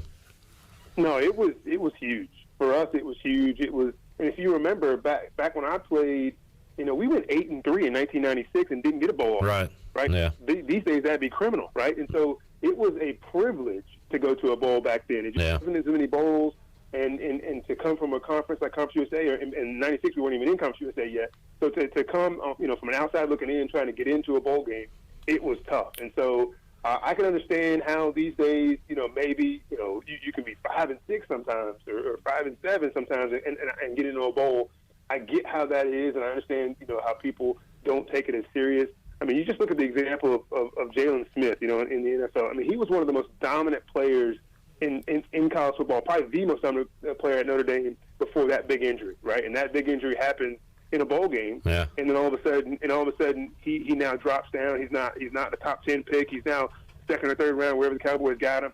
And then you fast forward 2 or 3 years later, the Cowboys cut him, and now he's bouncing around the league. He ends up with the Giants. I mean, and he could end up having a great career and make a lot of money, but he certainly hurt himself by playing in that bowl game. It was a freak injury, but I understand why guys will sometimes sit out. Yeah. Kevin Monroe joining us, Pit Electric Live Line. Kevin, speaking of the NFL, speaking of the Giants, a big one between the Giants and Commanders coming up. They'll play each other twice in the next 3 weeks and kind of figure out things what they're going to do as far as the playoffs go. Cowboys still trying to catch the Eagles, who keep on winning. But, man, the NFC East, if the playoffs started today, how about it, Kevin? All 4 teams would be in the playoffs.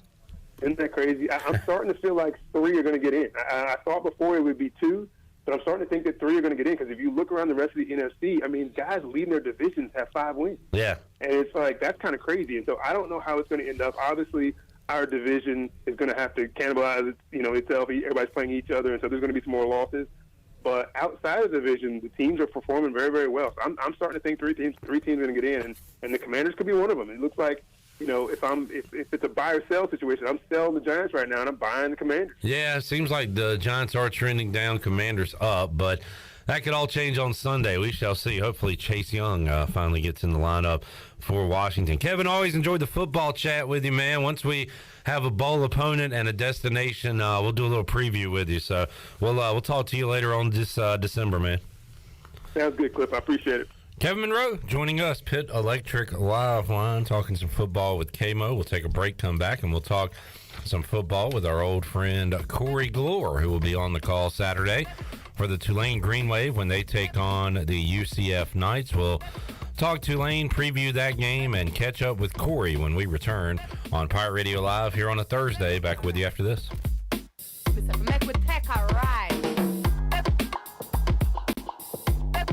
Hey, I'm Holt Nailers. No one knows better than me how important it is as a quarterback to have protection on the field to be successful. My frontline team is critical to my success. For your frontline insurance protection, you need the team at Buck Insurance Agency. Buck Insurance Agency is your local team and have been helping customers like you for over 30 years with their insurance needs. When you need insurance protection, you'll get the whole team with Brian Buck and his staff. Call toll-free at 877-357-1966. Go Pirates. You've worked hard to make your business successful, and that's why it's really important to always have a bank in your corner when you need them. This is former ECU baseball player Ashley Capps from First Bank, and our experienced team of local bankers includes Lee Watson, Bonner Latham, Chris Richards, Josh Hooten, and Heath Nisbet. To get the business services that are right for your business today, come and see someone on our team at First Bank on Arlington Boulevard here in Greenville. First Bank, together with our customers, we're creating a world where individuals and communities thrive. Member FDIC, Equal Housing Lender. U.S. Cellular has always believed that connection is the greatest gift of all. That's why we're giving everyone one line for $29.99 a month with unlimited data this holiday season. That's right, one line, unlimited data for just $29.99 a month. That's more than a great deal. That's locally grown connection from U.S. Cellular. Limited time offer, terms apply. Visit uscellular.com for details. This is Brandon Tate, owner and operator of Atlantic Wireless, an authorized agent for U.S. Cellular since 1997. Visit atlanticwireless.com to find the store near you. We go beyond the call. Do you find it hard to stay healthy during the holidays? You're not alone. The secret is in all in what you eat. At Kinetic Physical Therapy and Wellness, we have certified dietitians to provide you with accurate advice on the eating plan and lifestyle choices that you need to make to help you live well. You need more than just an internet search to be able to get a plan that fits your unique needs. Your dietitian will customize an eating plan that is specific to your goals, your budget, and your lifestyle while providing coaching along the way. Sign up today at kptonline.com. Eastern Pines Dental, located on East 10th Street beside Lowe's in Greenville, provides complete dental care to all ages, including implants, root canals, crowns, wisdom teeth removal, IV sedation, Invisalign, and much more. And as Eastern Pines continues to grow, we've added caring and kind doctors ready to assist you, including Dr. Ward, Dr. Lovick, Dr. Moore, and Dr. Mosley. Call 751-0770 to schedule your appointment today. The staff of Eastern Pines Dental thanks you for trusting them with your dental care. BMS Builders is your premier custom builder in Eastern North Carolina. With homes in Blackwood, Mills Creek, Dalton's Cove and Farmville, and Belmar and Ayden, they're constantly expanding. Now to Laurel Glen and Sarah's Way, plus the new duplex community at Abigail Trails. BMS Builders can build the home of your dreams. Just ask Dr. Dennis Ross in Greenville or ECU football coach Mike Houston. They built their homes, and they can build yours as well. Call 916-1578 for BMS Builders. Every team knows that the two-point play can be a winning move. That's why I'm here. State Farm agent Timothy Sawyer and my team are here to help you go for two by combining your home and auto insurance. It's a great call that saves you time and money. So go for the win and score some savings by combining your home and auto. It's just another way we're here to help life go right. Call me, Timothy Sawyer, at 493-0002 today. Your vehicle is a big part of your life. That's why you should trust the team at Greenville Auto World for all your vehicle needs. Greenville Auto World believes in fair prices, superior service, and treating customers right. Visit greenvilleautoworld.net to see their fully stocked inventory of SUVs, trucks, and cars. Need a lift kit, custom rims, or wheels? Greenville Auto World can upgrade your vehicle today. For sales or service, visit Greenville Auto World on Highway 43 in Greenville. This is Jeremy Lewis, and you're listening to Pirate Radio, the voice of the Pirate Nation.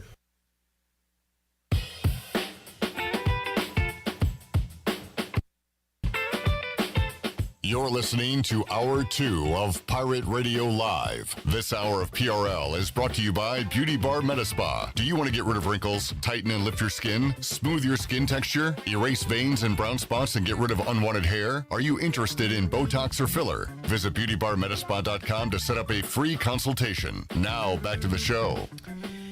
Welcome back. Have you heard Winslow's is now 5th Street Hardware Restaurant and Tap Room, and with a brand new look, 5th Street Hardware also has a new menu and serves lunch and dinner Tuesday through Sunday, plus brunch starting at 10:30 on Saturdays and Sundays. Follow 5th Street Hardware on Instagram for the latest events and specials. They have a new look, a new name, but it's the same location, right on 5th Street, right beside the State Theater. Now let's head back into PRL. Here's Clip. Back with you on Pirate Radio Live. It is Conference Football Championship Weekend, which begins at 1 o'clock on Friday with the MAC title game. You got 3 championships on Friday, capping off Friday night with USC and Utah. That'll be fun to watch after some Pirate hoops in Minges Coliseum. And then on Saturday, Tulane looking for an American championship when they take on UCF. And always great when we get a chance to talk to our old buddy, a familiar voice around these parts, Corey Gloor, play-by-play voice of the Tulane Green Wave, joining us on the Pitt Electric Live line. Corey, how you doing, man? I am doing well, Clip Brock. How are you and Pirate Radio doing? Hey, doing fantastic. Trying to figure out our bowl destination, getting ready for some postseason football, and Tulane has some postseason football coming up this Saturday, Corey. And, man, what a year it's been for the Green Wave. In fact, we had you on earlier this year. I think I even said, hey, maybe we'll get you back on to preview an ECU Tulane championship. And a couple of weeks ago, that was still a possibility. Pirates lost the heartbreaker to Cincinnati, and that one kind of carried over to a loss against Houston. But Tulane gets the job done, in fact, snapping that Cincinnati home winning streak. How about that one on Saturday, Corey? That was pretty special, Clip. I didn't necessarily doubt that Tulane would be able to win that game, but with everything that has surrounded Cincinnati in the last 5 years there, for them to actually go in and need to score late to pull ahead and then hang on for a win in that building. I think, if you weren't in yet, you weren't quite convinced yet about what Tulane was this year. That, I think, erased many more doubters about the quality of this team. And a regular season championship, you had to go through that team to do it, and you were able to go out there and get the job done. Corey Gloor joining us, Pitt Electric Live line. So now a date with UCF coming up in the AAC Championship. And, Corey, I know you guys do a lot down there to try to get interest, to try to get that quaint stadium full. How about this Saturday? Are you expecting, what are the folks down there expecting? Will we have a big-time environment there? This will be maybe oversold. It sold out in about 5 hours on Sunday when tickets were first made available. Some other tickets are kind of leaking out in the last couple days of this week once we get returns on whether UCF will use up their full allotment of tickets, whether season ticket holders here are able to use the ones that they are allotted and able to purchase. So there are a couple more trickling out, but it will be filled up here inside Yulman Stadium. And that was, to say that was great to see unfold Sunday amidst everything that was going on Sunday around these parts. That was awesome to see that they will be coming out here in full force Saturday afternoon. As far as the game itself, it's a rematch from a November 12th date, and UCF won that day 38-31 over the Green Wave. They meet up again coming up Saturday, 4 o'clock Eastern. And Corey, what happened in that one that needs to reverse in this one? What went wrong in the first meeting?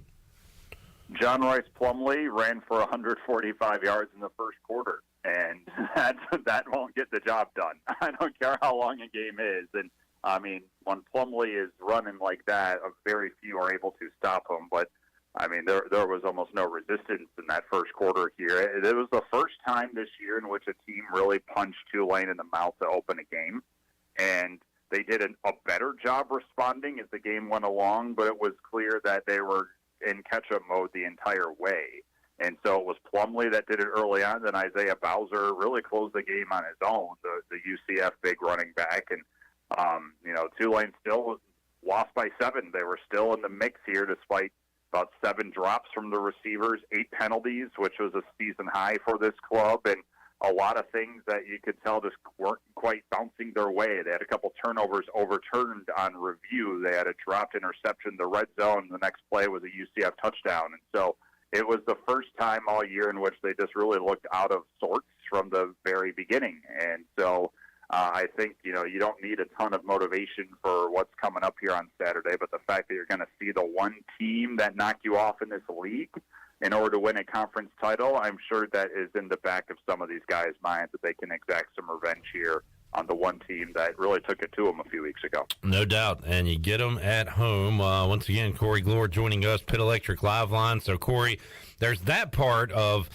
what's going on right now at Tulane, and maybe the bigger deal and the most chatter has been about the head coach there and Willie Fritz. And I want to say it was around the same time that we heard rumblings of Luke Fickell out at Cincinnati on the way to Wisconsin and Willie Fritz on the way out of Tulane heading to Georgia Tech. The difference is there we saw Luke Fickell getting off a plane, in his Wisconsin gear and doing press conferences, while at the same time Willie Fritz is doing his Tulane press conferences and saying we're getting ready for UCF this week and I'm going to be the coach here next year. And then a day or two later, we saw it yesterday that Willie Fritz said, he will indeed be back, and he's the head coach at Tulane. So, Corey, what was that, 2-3 day span like where everything is pointing at Willie Fritz to Georgia Tech, but in the meantime, he and everybody at Tulane saying, well, hold up. No, he's our head football coach. What was that like? A little chaotic. It started trickling out Sunday afternoon that Georgia Tech and Coach Fritz were talking, and it was starting to progress forward. I had caught a little bit of wind the week prior that I know that the discussion had started between those two. I didn't know how much further it was going to go. But yeah, Sunday night there was some real honest concern here that not only would Willie Fritz be leaving for Georgia Tech, but he might be leaving that day. I mean, that seemed to be the report from everyone in Atlanta that Georgia Tech wanted to make a coaching hire immediately because of the transfer portal opening up on Monday here. The early signing day is now the main signing day in college football. And so, it's understandable that they would want a coach in place before all of that unfolds. It was a good rule to make a few years ago to make all this happen, but the unintended consequences of it are what happened here over the last 72 hours. And it seems like one school a year clip has to deal with this in some capacity. Last year was our friends down the road at Louisiana, Billy Napier going to Florida. And it's rare for the coach that is being zeroed in on when they're about to play a championship game actually winds up sticking around. And that is, as we sit here right now, that's the case. Georgia Tech got their guy. They brought back Brent Key, and that was the guy that fans clearly wanted there in Atlanta.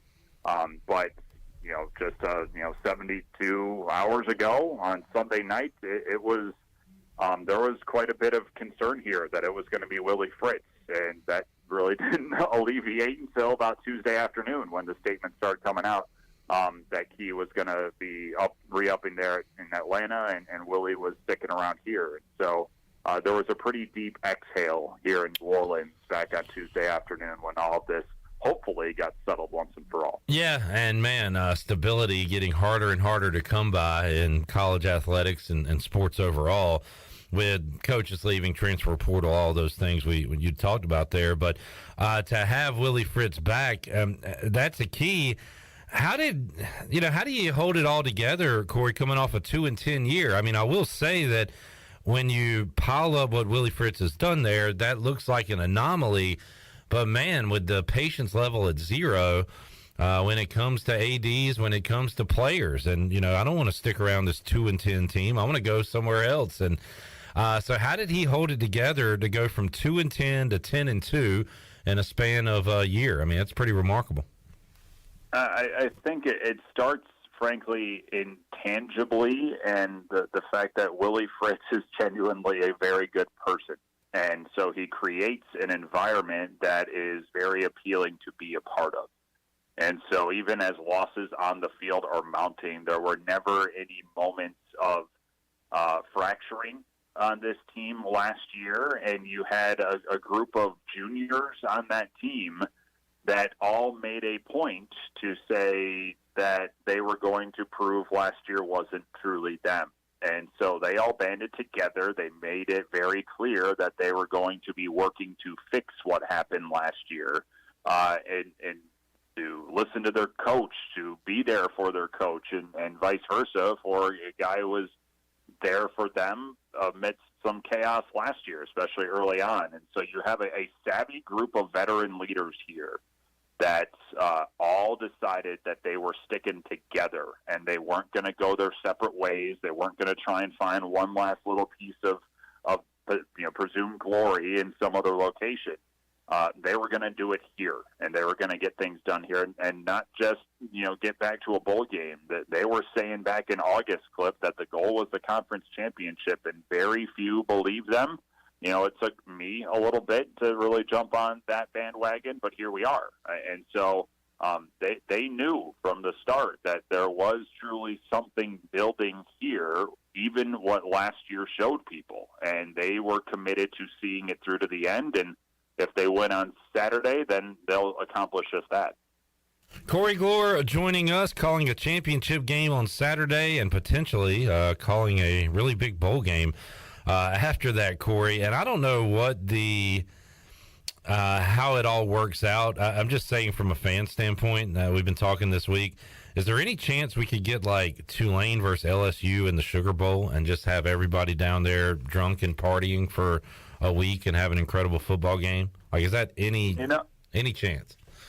I don't believe there's a chance of that happening. There was some honest fire brewing about a Tulane LSU Cotton Bowl. Okay. Because that's where, Tulane, if they win Saturday, it will be the Cotton Bowl. Okay. That's where they would go.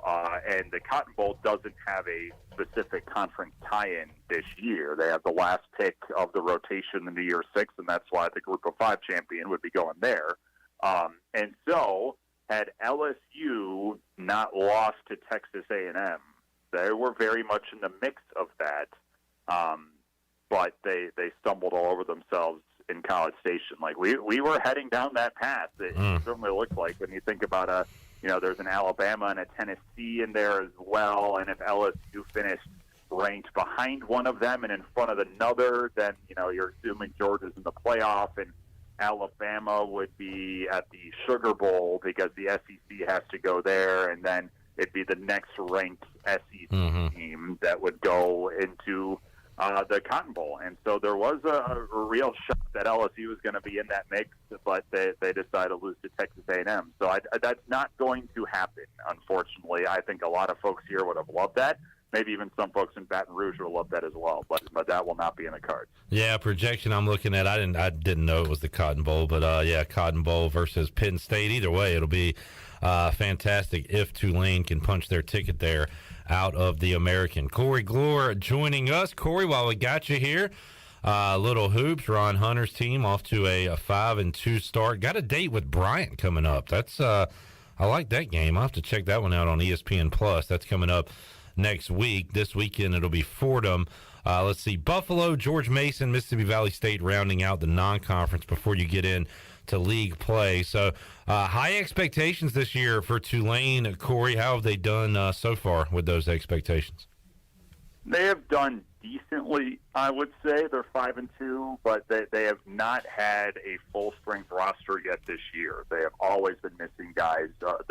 There's been a very slow and frustrating flu that has worked its way through this roster. And so at the start of the year, we were without Jalen Cook for the first 2 games, and then he finally got back on the floor, and his hamstring, which was an issue at the end of last year, started tightening up, and so he missed the Cayman Islands tournament we were just in last week. Finally got back on the floor this past Monday and played all right. Jalen Forbes has been a workhorse so far, and he had his best game of the year a couple nights ago against UL Monroe, but they're still without a couple of key bench guys on Monday due to an illness, and so Ron Hunter has been pretty open to me here that even during preseason camp, he has rarely had a full-strength roster to manage. And so I think the fact they're 5-2 is where the minimum of where they expected to be by this point.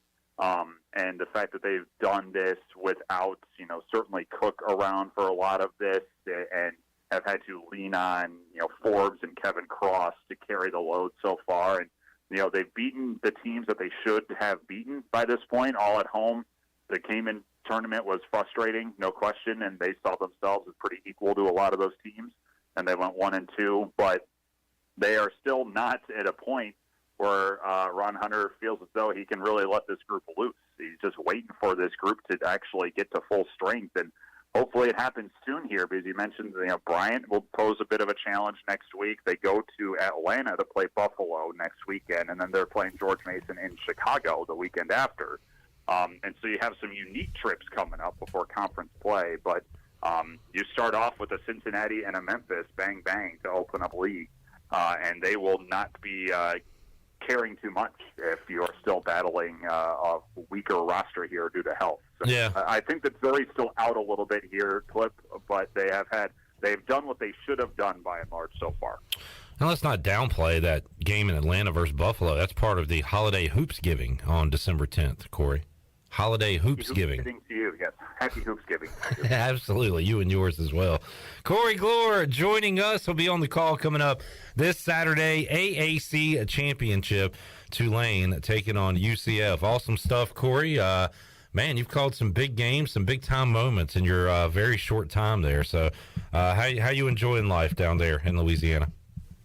This has been pretty great here this year, and calling some big time moments for a team that is worthy of them. This is what you gear up for, and you hope you get the opportunity to do when you have a role like this. And I called my fair share in Greenville, and now this is going to be, really kind of the first major one that I've had here in my time at Tulane. I had a conference semifinal for basketball, I had a conference semifinal for baseball last year, but you're talking about for all the marbles and a Cotton Bowl coming up here on Saturday. So this is as big as it gets here for the Tulane Green Wave, and I hope it's able to be pushed across the finish line here, because this group definitely deserves it. Absolutely. Corey, always enjoy an excuse to get you on the air here on Pirate Radio. We'll do it again when East Carolina and Tulane meet on the hardwood. So have a great call Saturday, man, and I'll be certainly rooting for the Green Wave. I got to imagine most of Pirate Nation will. We're not big fans of UCF, so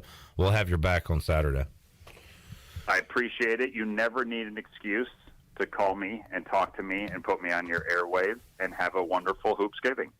All right. Happy Hoopsgiving to all. There's Corey Gloor joining us on the Pit Electric Live line. We will take a timeout, come back, wrap up hour number 2 of Pirate Radio Live. Take a look at what's going on tonight on the Buccaneer Music Hall scoreboard.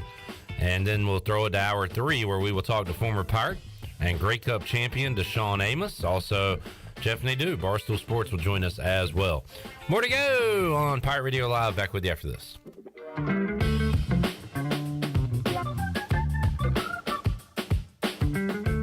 Jeff Stein, our special guest from Brown & Wood. Hey, Jeff, electric cars are coming. What's that mean for Brown & Wood customers? For the customers, like it or not, EV is coming. We've installed 5 electric vehicle chargers here at the dealership. We have the all-new Cadillac Lyriq coming at 1st of 2024, and we've just seen the first reservation for the new Sierra EV. People are interested in electric vehicles. How can they get up with you? They can visit us at brownandwood.net or 329 Southwest Greenville Boulevard. Brown & Wood, 4 brands, 3 generations, 2 rooftops, and 1 goal: to make sure you leave a happy customer.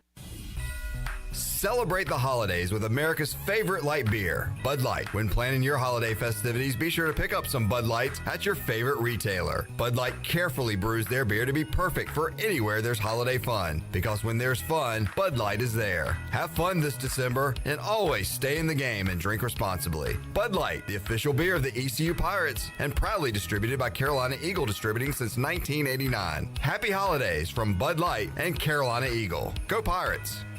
Hi, this is Jeff Charles for my friends at Ed Watkins Marine. I've known Ed personally for years, covering his winning performances on the football field and on NASCAR's pit road. Now Ed is winning on the water, and you get to win too. You win with awesome prices on boats from Ed Watkins Marine, and of course, great service after the sale. If you're looking for a new boat, contact Ed Watkins Marine today. They will deliver anywhere. Find them online at edwatkinsmarine.com and tell them The Voice sent you.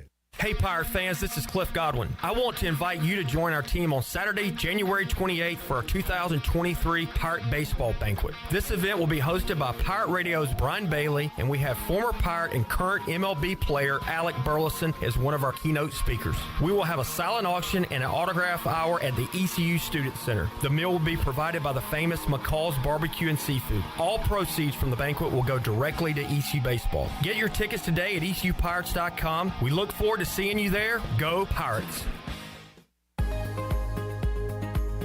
Hello, Eastern North Carolina. If you're looking for a great place to work with competitive pay and a multitude of advancement opportunities, Pitt County Schools is hiring. We employ over 3,500 people, and we're one of the largest employers in our community and region. Pitt County Schools is currently seeking teachers, bus drivers, school nutrition personnel, facility staff, custodians, clerical staff, and more. We offer advanced leadership opportunities for our educators and competitive pay for our skilled labor force. Come work for a diverse, thriving school system and be an important part of ensuring success for the students of Pitt County who are the future of Eastern North Carolina. To fill out an application, visit our website today at pittschools.org. That's pittschools.org. And remember, education is truly a team effort. Pitt County Schools. Live and lead.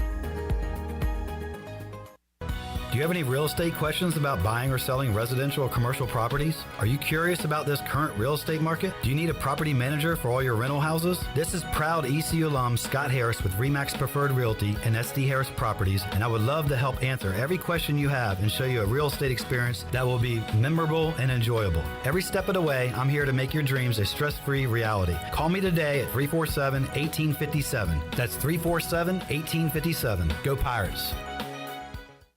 It's the season for warmer clothes, hot apple cider, and changing leaves. But what doesn't change and what won't change is our commitment to your complete satisfaction each and every time you visit our dealership. Phelps Chevrolet in Greenville. Complete customer satisfaction isn't just a seasonal thing, it's delivered every day. That's why we are the place to find your next truck or SUV. Come in and get you one. Phelps Chevrolet. Visit today or see us on the web. Hey everybody, this is David Glenn, and you're listening to my favorite station in Eastern North Carolina, Pirate Radio, the voice of the Pirate Nation.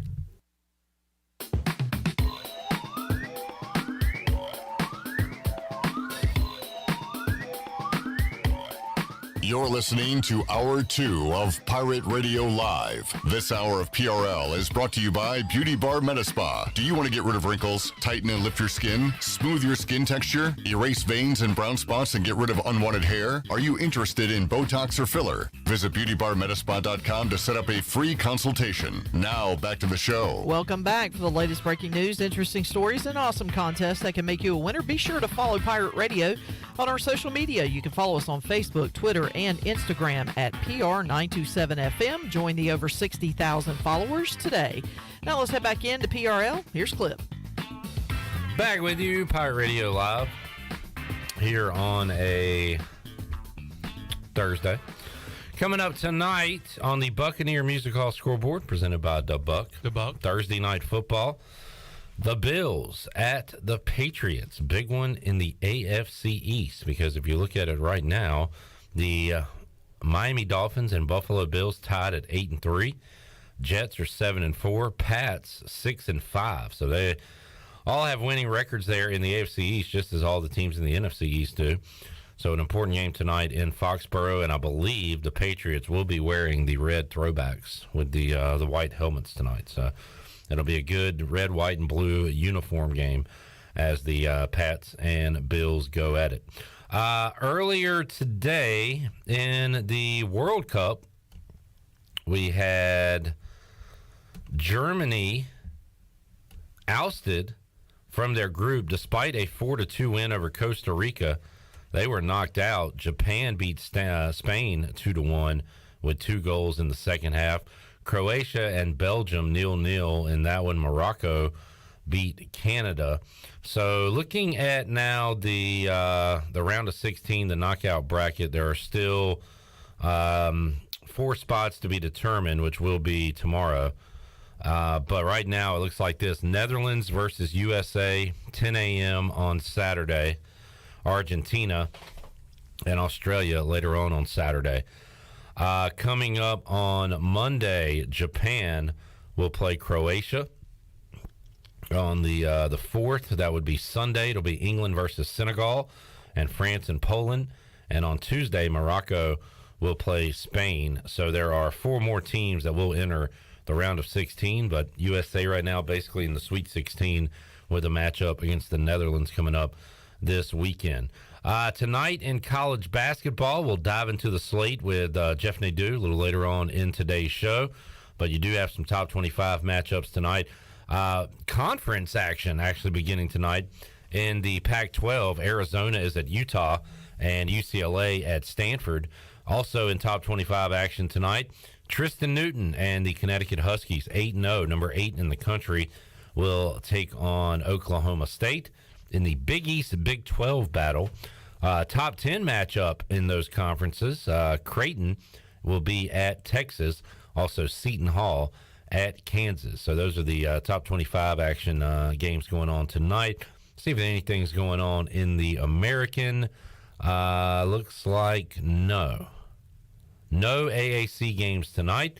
They will resume on Friday when the Pirates host Campbell and South Florida host Charleston Southern. Kind of sad there's no college football on tonight, but that's where we are in the sports calendar. All right, so that's a look at your Buccaneer Music Hall scoreboard presented by The Buck. The Buck. We'll take a break, come back. When we return, we will talk to former East Carolina DB. He is a CFL All-Star and a Grey Cup champion. He is Dashaun Amos. He'll join us. Just won a title with the Toronto Argonauts. We'll talk about his CFL career, his days at ECU, and more when we kick off hour number 3 of Pirate Radio Live. We're back with you after this.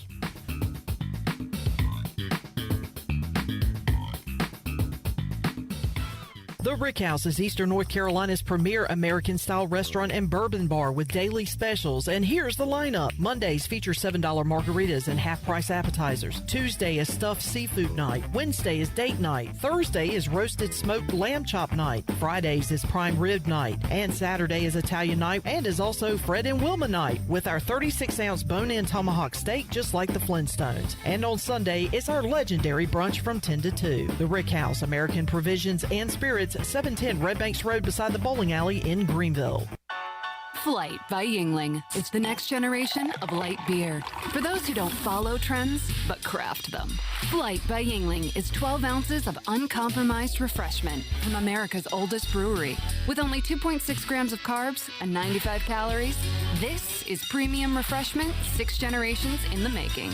Don't just raise a glass, raise the bar. Flight by Yingling. Available wherever beer is sold. DG Yingling & Son Incorporated, Pottsville, Pennsylvania. Please enjoy responsibly.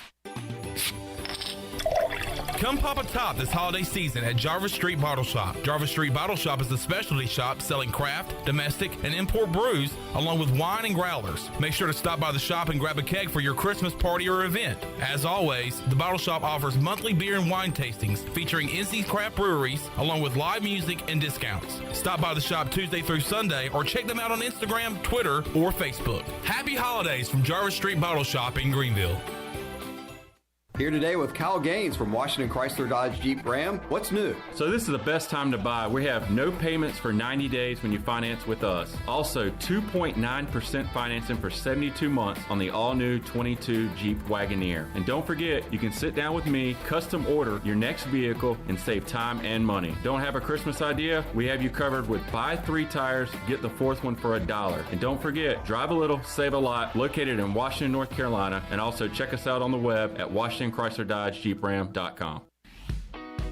Hey Pirate Nation, Shimmer Boutique is your one-stop shop for all your tailgate essentials. This is Holt Nailers, and if you need a Yeti cooler, apparel, shoes, or accessories for the season, Shimmer has you covered. Shimmer Boutique is also the exclusive retailer in Greenville carrying the largest selection of built when broken gear for adults and youth. Be ready for game day and every day at Shimmer Boutique on Greenville Boulevard behind Starbucks and in Winterville across from Lowe's. Go Pirates!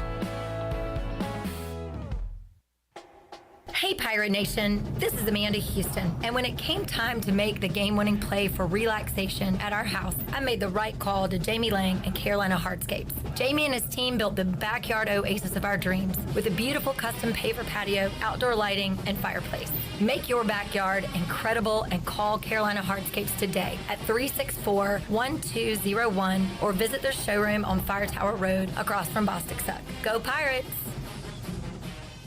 University PC Care in Greenville and New Bern has been serving the tech repair needs of Eastern North Carolina since 2006. And as one of the only Apple-authorized service providers east of Raleigh, all our technicians are Apple certified, and we only use genuine Apple parts. Your iPhone and Mac warranties are safe with us. Have questions or need service? Call 252-558-1280 or visit us online at universitypccare.com. University PC Care, your one-stop shop for service on everything Apple. Chico's Mexican Restaurant in downtown Greenville is the perfect place to get all your amigos together for some Mexican food, fun, and football. Chico's has been a game day tradition for Pirate football fans for over 30 years. Whether the game is home or away, make it a Chico's Day for some great specials and the best chips and salsa in town. Chico's Mexican Restaurant in downtown Greenville and online at chicosrestaurant.com. Go Pirates! This is Pirate Radio, WGHB Farmville, 1250 and 92.7 FM Greenville, WDLX Washington, 930 and 104.1 FM Washington.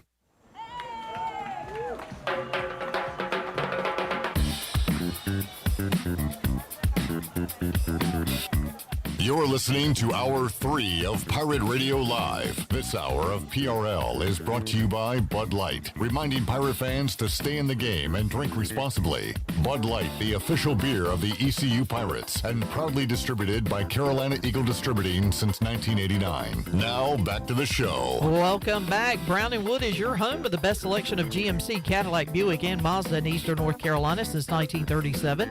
Shop their entire inventory online at brownandwoodauto.com or visit them on Greenville Boulevard. Brown & Wood, Greenville's #1 dealership and the home of the lifetime powertrain warranty.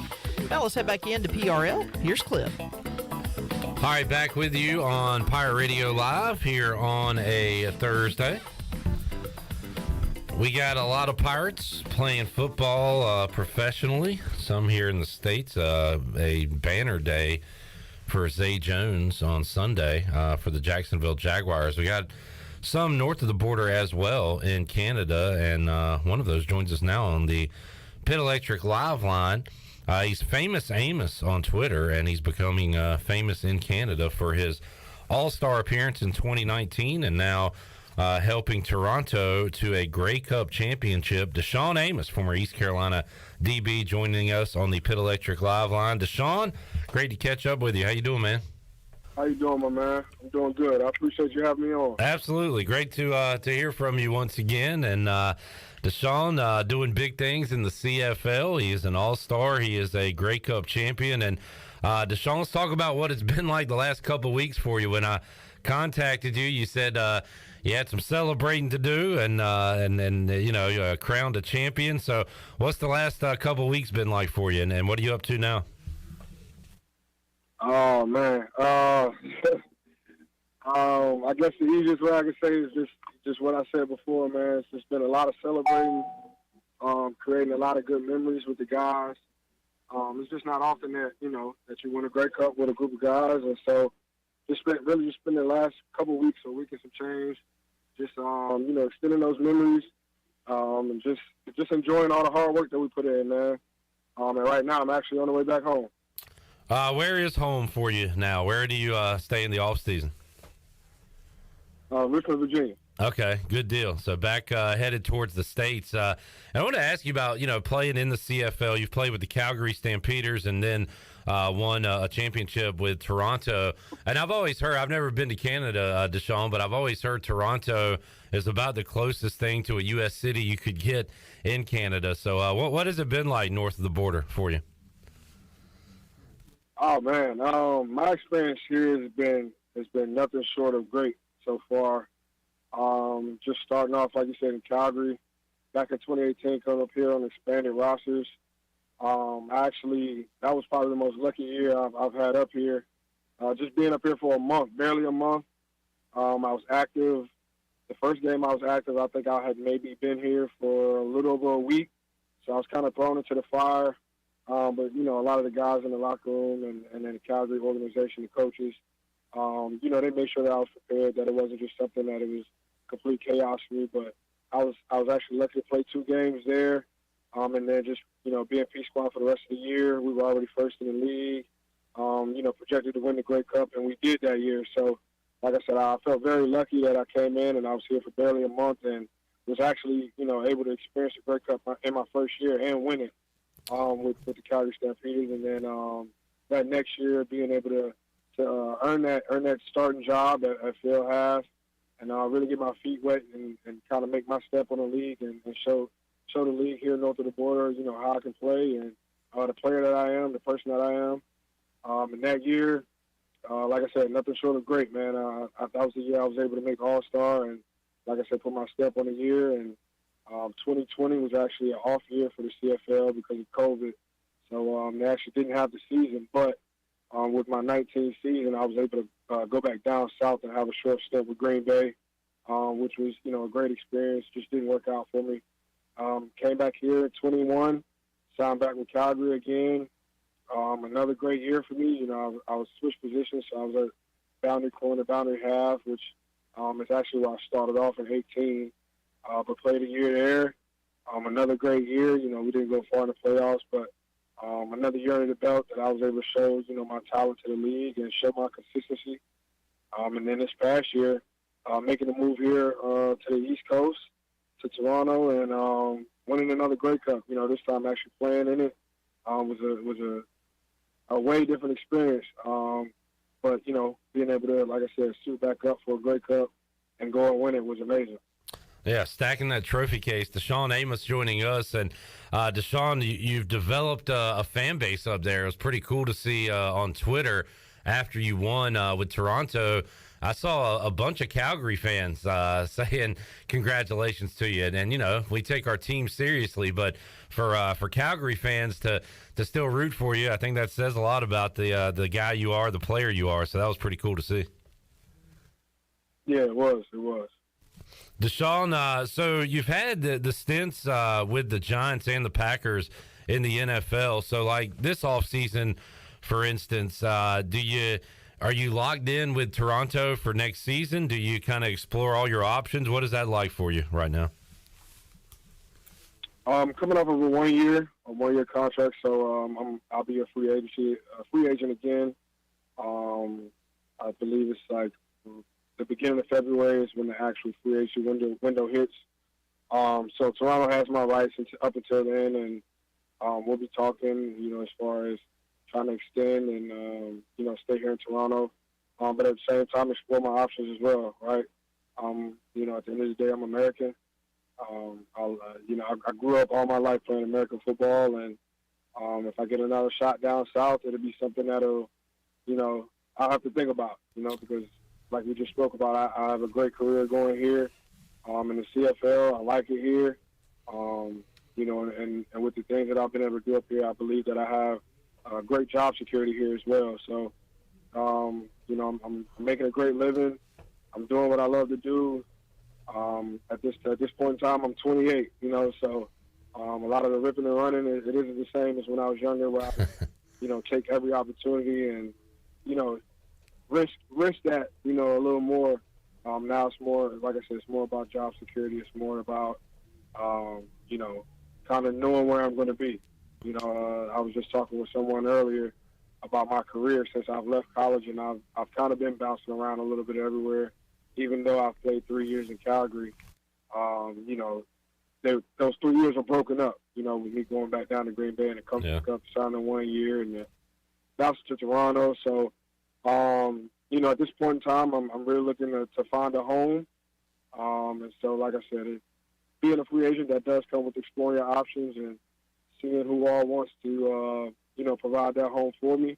And then at the end of the day, I have to figure out, what's best for me, what's best for my situation, and go with that. So Toronto does know that I want to stay here, and I love it here, and I think we're building something very special here. At the same time, though, everybody in the world knows that there's a business side to it as well. So, it's cool, but it's kind of stressful as well. Dealing with the business side of it, but I believe it'll work out as it has my entire career. Yeah, good stuff. Dashaun Amos joining us, former Pirate. He is a CFL All-Star in 2019 and a couple of Grey Cup rings as well, most recently just a couple weeks ago with the Toronto Argonauts. Dashaun, a little bit of Pirate flavor there in the CFL. I know Stanley Bryant, potential CFL Hall of Famer with what he's been able to do on the O-line all these years. And, Dominique Davis up there, Emmanuel Davis was up there for a while. So you've probably crossed paths with a few Pirates, I would imagine, during your time up there, right? Most definitely. Everybody is crazy because it's no different than being in Greenville, right? It's when you pass another Pirate, you cross paths with another Pirate.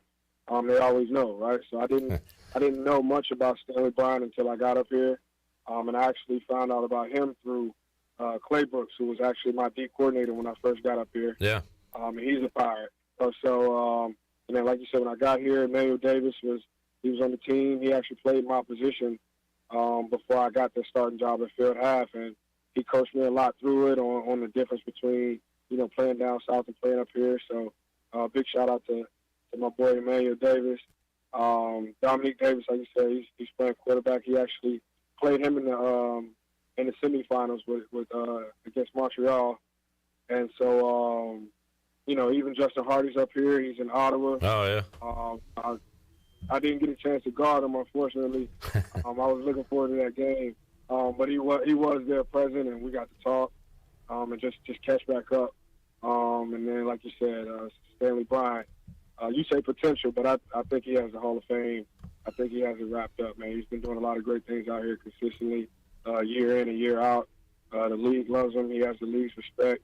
And Winnipeg, they have a great one in Stanley. So, like you said, man, this is no matter where you go, you really can't get away from Pirate Nation, and it's just a friendly reminder of how great of a university that I chose back in the day. That's awesome to hear, Dashaun, and with your playing career, everything you've been able to do, I got to imagine it's been tough to get back here to Greenville. Have you ever been able to get back for a game since you've been gone? Man, I know I was able to come back within the first couple of years, but it has been a while. But I was talking with my agent, Christian Kranz, who's a fellow Pirate as well. And we're trying to work something out. He's now living in Raleigh, so I told him I would come by and visit him. And whenever I'm in North Carolina, if I'm anywhere close to Greenville, I have to make my way through. And I like to see the changes and everything that I've seen on Twitter and Instagram. It's a lot different from when I was there. But one staple that'll never change is of course Sup Dogs. So I got to stop by there and give me some food, and I think we'll have a good time if I can make it through there. Yeah, no doubt. Dashaun Amos joining us, and once a Pirate, always a Pirate. And Dashaun, East Carolina, back to their winning ways, which is good to see. A couple of winning seasons back to back, and now we are waiting to see what bowl East Carolina will be going to for this season in December. But you are you keeping up with ECU at all? We could use you right now at DB because we're struggling against the pass a little bit. But you've been able to watch the Pirates or keep up with them at all? Yeah, it's hard not to. Even with our seasons clashing, I'm always trying to tune in and keep up with the guys, whether it's through social media, whether I can catch a game, whatever the case may be. Seeing a lot of guys going back now, seeing that they have Trip Weaver back. He was there when I first got to ECU. He was played a huge part in my success at ECU. So just definitely keeping up with the guys, keeping up with the younger guys, the new energy. Coach Mike Houston, he actually coached my younger brother at JMU, so he's a familiar guy. I've got to know him when, like I said, when I was watching my brother at JMU. So, like I said, a lot of familiar faces, and I see young talent that they're getting. Like you said, getting back to their winning ways is always the cherry on top. And just seeing from, where I was when I got there to how I was when I kind of ended to back to the ways now. Like I said, you can see that Pirate culture coming back. And like you said, man, I'm just waiting to see what bowl we're in and if it's close enough, maybe I can make an appearance there. Dashaun Amos joining us. Chandler Honeycutt, our producer here, he's got. I was going to ask you your favorite memory as a Pirate. Chandler, you said every time you hear Dashaun Amos, you think of what? Dashaun, I think of that. I think of that pick six against Tulsa. You remember that? Yeah, man. Yeah. Every time I hear the name Dashaun Amos, of course, I mean your career here was awesome, and I remember a lot of plays from you. But that's the one that sticks in my head because I was at that game as a little kid. And that's how the ball game ended. We were up like 3 touchdowns, and the quarterback for Tulsa throws a pick in the end zone, and I'm like, who is this guy that is speeding down the sideline and scores as the time expires? And we found out, Pirate Nation found out it was Dashaun Amos. What do you I'm sure you remember that one, Dashaun. What other memories come to mind when you first couple of memories when you think back to your career? Oh, man, I don't know. It's kind of hard to beat that one because I'll never forget Reese Wiggins and Justin Hardy coming up to me and saying, you just ran yourself into the record books. That's my idea, right? I was just playing football, having fun with the guys. Other than that, I would say, man, there's so many, man. It would have to be my first bowl game when we went down to New Orleans. And yeah, I think that would be my next best memory. Just being a young guy, seeing all the older guys and getting that bowl experience. For me, I was out of my family. I'm the first to go Division I and play a sport, and so it was just different for me. Yeah, being able to go there and spend a week where I had never been with guys that I've been grinding out with, since that summer. It was, like I said, it was just a different experience for me. It wasn't the typical away game. You got the per diem, you got to go out, you got to see the city, with your friends. We had a lot of fun that week. Unfortunately, we didn't come out with the W.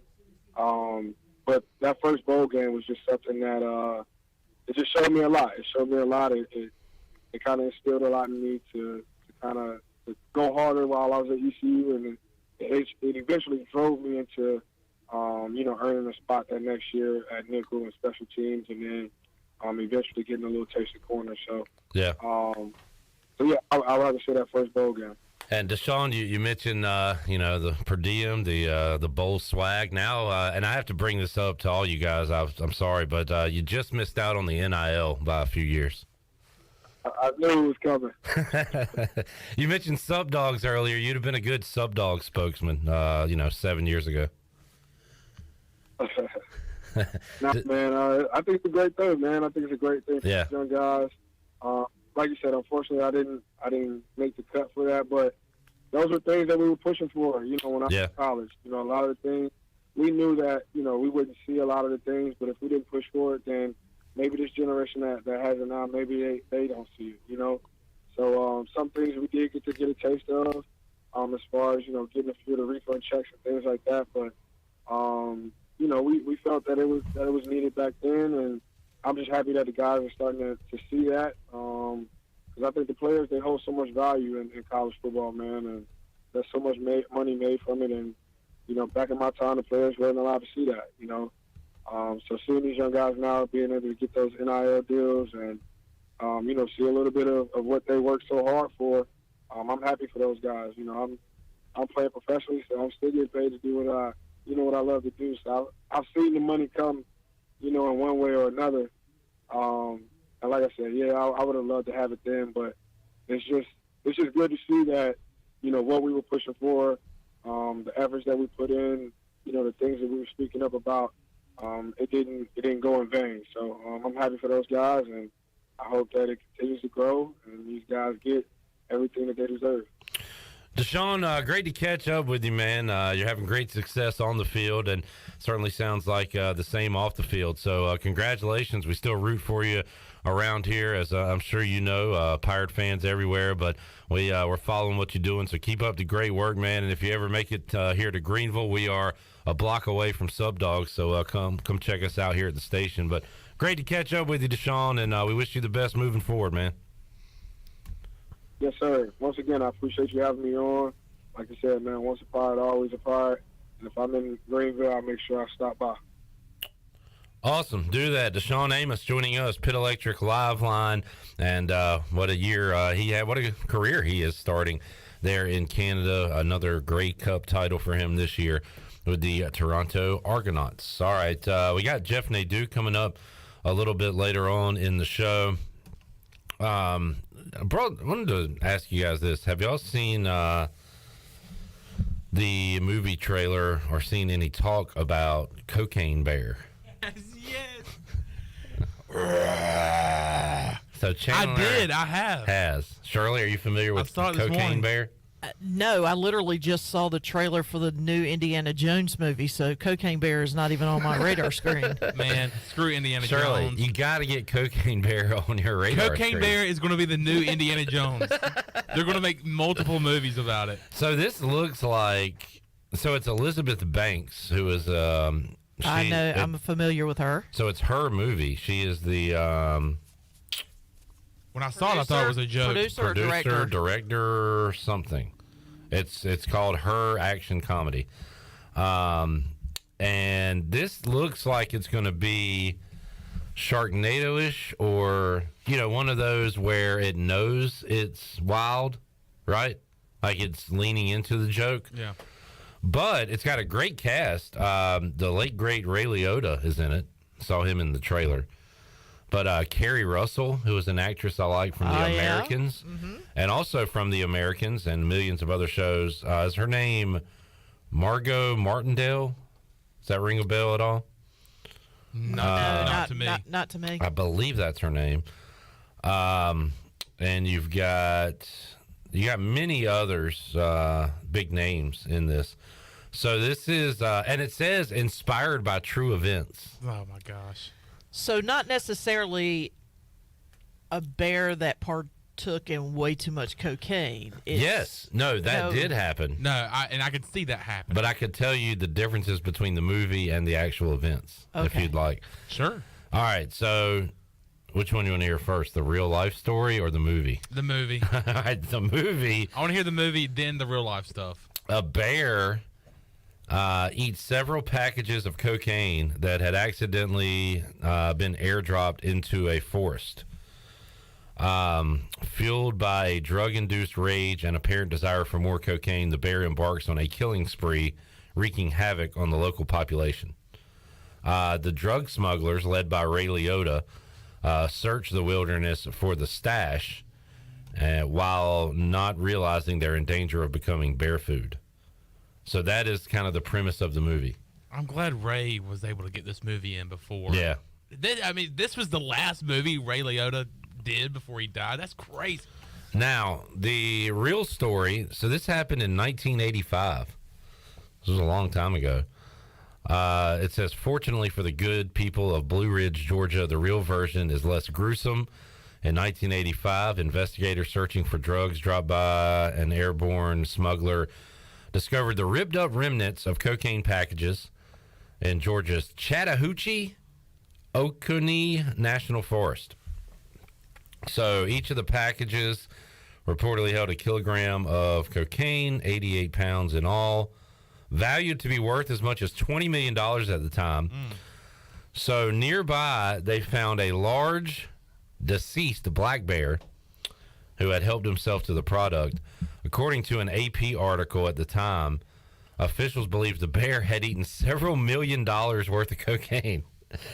So Shirley, the true story is this did happen. The bear found and ate the cocaine and overdosed. But rather than going on a killing spree, the bear OD'd. And well, I would imagine. And was never able to murder anyone. So now, is it correct that the bear, the amount total that they're estimating, did you say $7 million? So, like, I guess the total worth of cocaine was $20 million at the time that was dropped. And in an AP article, the Georgia Bureau of Investigator Gary Gardner said they estimate several $1 million worth of cocaine was eaten by the bear alone. Wow. Whew. Yeah. So that is a lot of cocaine consumed by the bear. Enough to kill a black bear. Help the bear! If you see Mystical and a grizzly bear fighting in the woods, help the bear. So the trailer, you got to see the trailer, Shirley. It is nuts. Okay. And again, I feel like this is the kind of movie that leans into the joke, but it's like got big stars in it. So they're going to take it seriously and laugh at themselves at the same time. Now, this will be airing on what? Now, Netflix or Hulu, or is it like a television, an actual cable channel? We're going to have to wait a while. I think this doesn't come out until early 2023. Oh, come on. Yeah. Let's see. You can see it in theaters on February 24th. So a long way to go. Good Valentine's Yeah, because the Indiana Jones movie's not coming out to the end of June 2023. Well, you can get some Cocaine Bear before Indiana Jones. I'm glad you added the sentence, the part bear to that sentence. Because I was half expecting you to just end it at cocaine. All right. Elizabeth Banks is directing. Jesse Tyler Ferguson. He was he was in Modern Family. Ice Cube. Is it Matthew Reese? Hurry up. He was also in Justified. Margot Martindale, who I mentioned earlier. And I believe O'Shea Jackson Jr. Is that that is Ice Cube's son. He's in the movie. So it's got a cool looking cast. Oh, and the guy well, I don't think I can say it on the air. The guy on The Wire that I mean, it's not a cuss. He goes, she. That guy. Famous for saying that. Never watched The Wire. From The Wire is also in this movie. I saw in the trailer. I have to admit. All right, Cocaine Bear coming to theaters in February. I'd love to know what Ice Cube's character is in this movie. Was he in what kind of animal killing movie was he in? Was it Deep Blue Sea or something?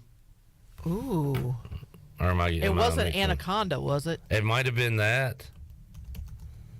I don't know. And I don't even know if I've seen those movies, but I listened to the podcast, How Did This Get Made, where they talk about those movies. Ice Cube was in Anaconda, Shirley. Yeah, because wasn't J-Lo in that movie too or something? Or yes. Jennifer Lopez, John Voight, Eric Stoltz, Owen Wilson was in that movie? Oh, shoot. Wow. What? You know who was in Deep Blue Sea? LL Cool J. Yeah.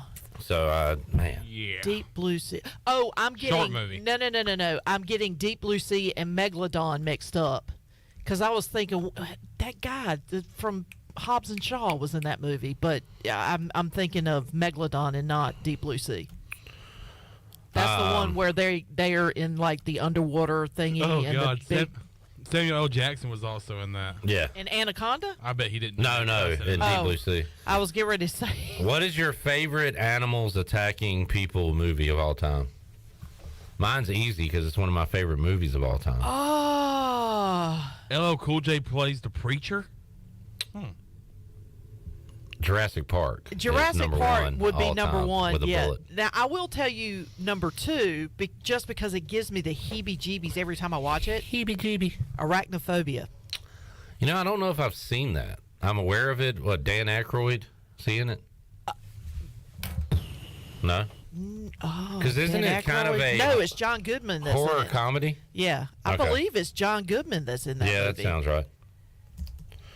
It has been 1990 ages since I watched it. Jeff Daniels and John Goodman. Yeah. Yeah. There's another one. It's much older, but it's about giant killer ants, and it's called Them. And and the only reason I knew about that was because it was one of my mom's favorite movies. We used to watch it a lot when I was a kid. I remember as a kid it being on or something, and my parents telling me about Cujo. Remember Cujo? Oh, yeah. Cujo was insane. Yeah. That's a Stephen King dog attacking folks, right? Yes. God. Rabid dog. Them was a 1954 film. That makes it even more creepier. Yeah, no. When it's like that old. It is. Of a, it was about giant killer ants. And I remember, I don't know if my parents tell me about it or just, but the birds. Yeah, that the birds. an old I one. never watched it, but I've either. heard, a million. Cujo, I do remember watching, and it was terrifying. I don't think I've seen Lake Placid either, Steve. He says Betty White is in Lake Placid, but I have heard that I've heard of it. I've heard of the episode movie. of How Did This Get Made as well, where they talk about it. That is about alligators Yes, or something? it's about a giant alligator, I believe. Chandler, do you have an answer for us? I mean, I know you're Jaws. not a. Oh, of course. Oh yeah, Classic. Jaws. Yeah, that's a Jaws. classic. I'm trying to think. That's about it. Now, Jaws messed me up because when I was in college, one of my dearest friends, Ashley, she lived in Wilson, and her parents had a boat down at Beaufort. And so we decided we were going to go out one weekend and go to this area where apparently dolphins come in to feed, and you can actually get out of the boat and swim with the dolphins. So we were going out there when we arrived in the area, and the dolphins had already come and gone. But there were these massive nurse sharks. I mean, larger than the boat itself. Now, I don't know if you've ever seen what a nurse shark does, but I'm they Googling it right now. They feed off of plankton. And what they do is they open their mouths. Well, nurse sharks typically, the ones that I saw were dark gray. But when they open their mouths, it is almost the brightest white you've ever seen. And we were probably on, I don't know, maybe a 20-foot boat. And this one nurse shark swam like right up against our boat, and it was longer than the boat itself. And it circled back around and was coming to the side of the boat and opened its mouth. And I bolted to the front of the boat. And Ashley's dad was like, "What are you doing?" I was like, "Dude, I've seen Jaws like one too many times. I mean, it's terrifying to have a mouth that big." It looks like it's got little bitty teeth. It has, yeah, but they feed I'm sure off they're of, sharp. yeah, they feed off of, I guess the not plankton, but the little microorganisms or whatever that are in the water. And there were two of them, and one of them decided it wanted to play with our boat, so it was actually coming up and bumping our boat on the side. And I was like, I'm going to die right here. I'm just going to die. I mean, this shark, because when you think shark, that's the first thing you think of is Jaws. So I'm thinking, I'm dead. I'm dead. This boat's going to tip right over, and I'm going to be eaten by a nurse shark. A nurse shark. What about? No offense to any nurse sharks tuned in, but they are ugly. Yeah, they're not very attractive. Yeah. Little fishies. And again, no offense to you nurse sharks. None Correct. Chandler. What about Planet of the Apes? Oh, man. I got to tell you. Oh. The reboot, I love that series, the reboot of those movies. I couldn't handle it because they made them way too human-like. I know that, there's that lineage there, but I couldn't handle it. There was a little bit too much of human emotion.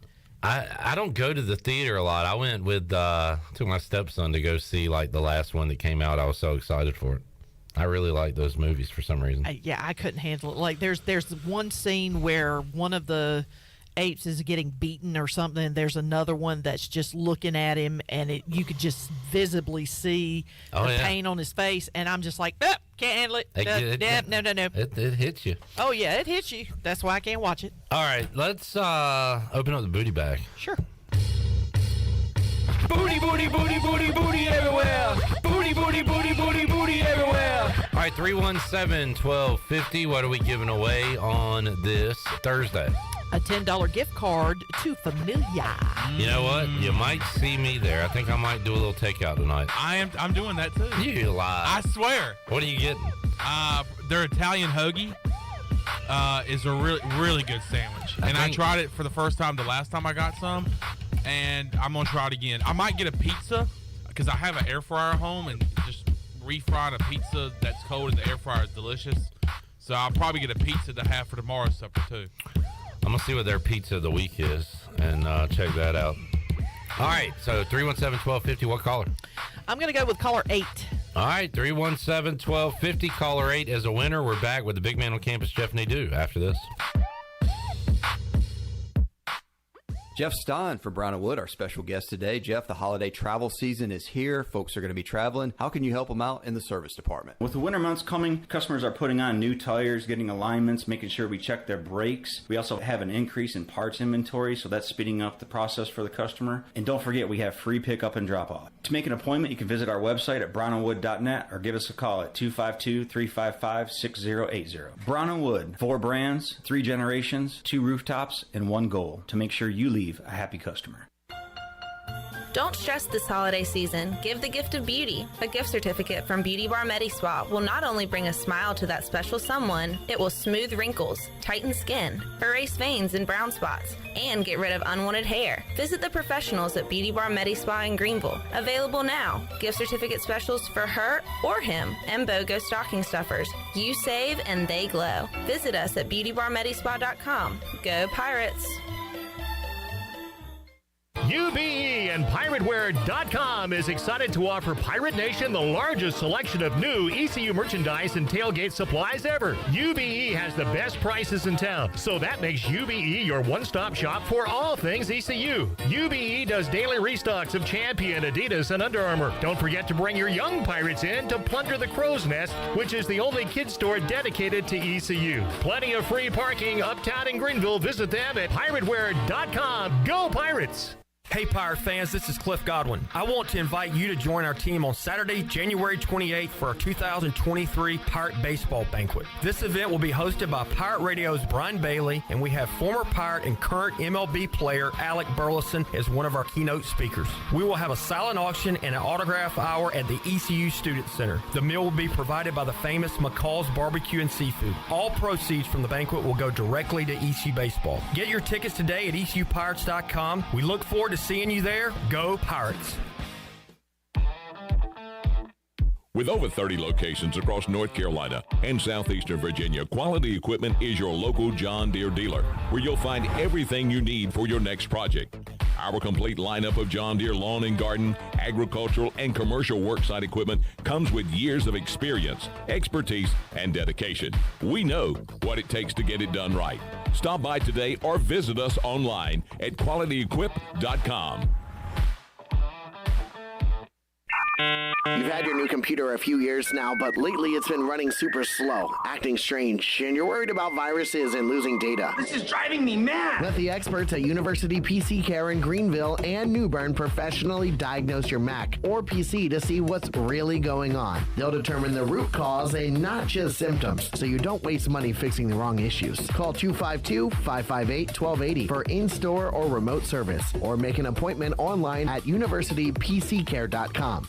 All anniversaries are special, but because it's Bostic Sugg Furniture's 85th anniversary extravaganza, we packed a lot into our big extravaganza with not one, not two, but 3 ways to save. Extra 10% off, plus $19.37 local delivery, plus 6 months special financing on all in-stock and custom orders. Change your mattress, change your life, and get 48 months special financing during the big 85th anniversary extravaganza on now at Bostic Sugg Furniture. This is Stephen Igo. You've heard from me plenty on Pirate Radio Live and perhaps have read some of my work on hoistthecolors.net. Now, get an extension of our in-depth coverage on the Hoist the Colors podcast. From game previews to immediate post-game analysis to emergency podcasts for breaking news, we've got you covered. A cast of guest co-hosts from fans, former coaches, and other writers join me for 2 podcasts weekly to break down all things ECU athletics. Subscribe to Hoist the Colors now on Apple Podcasts, Spotify, or Google Podcasts. This is Coach Blake Harrell, defense coordinator for East Carolina football, and you're listening to Pirate Radio, the voice of the Pirate Nation.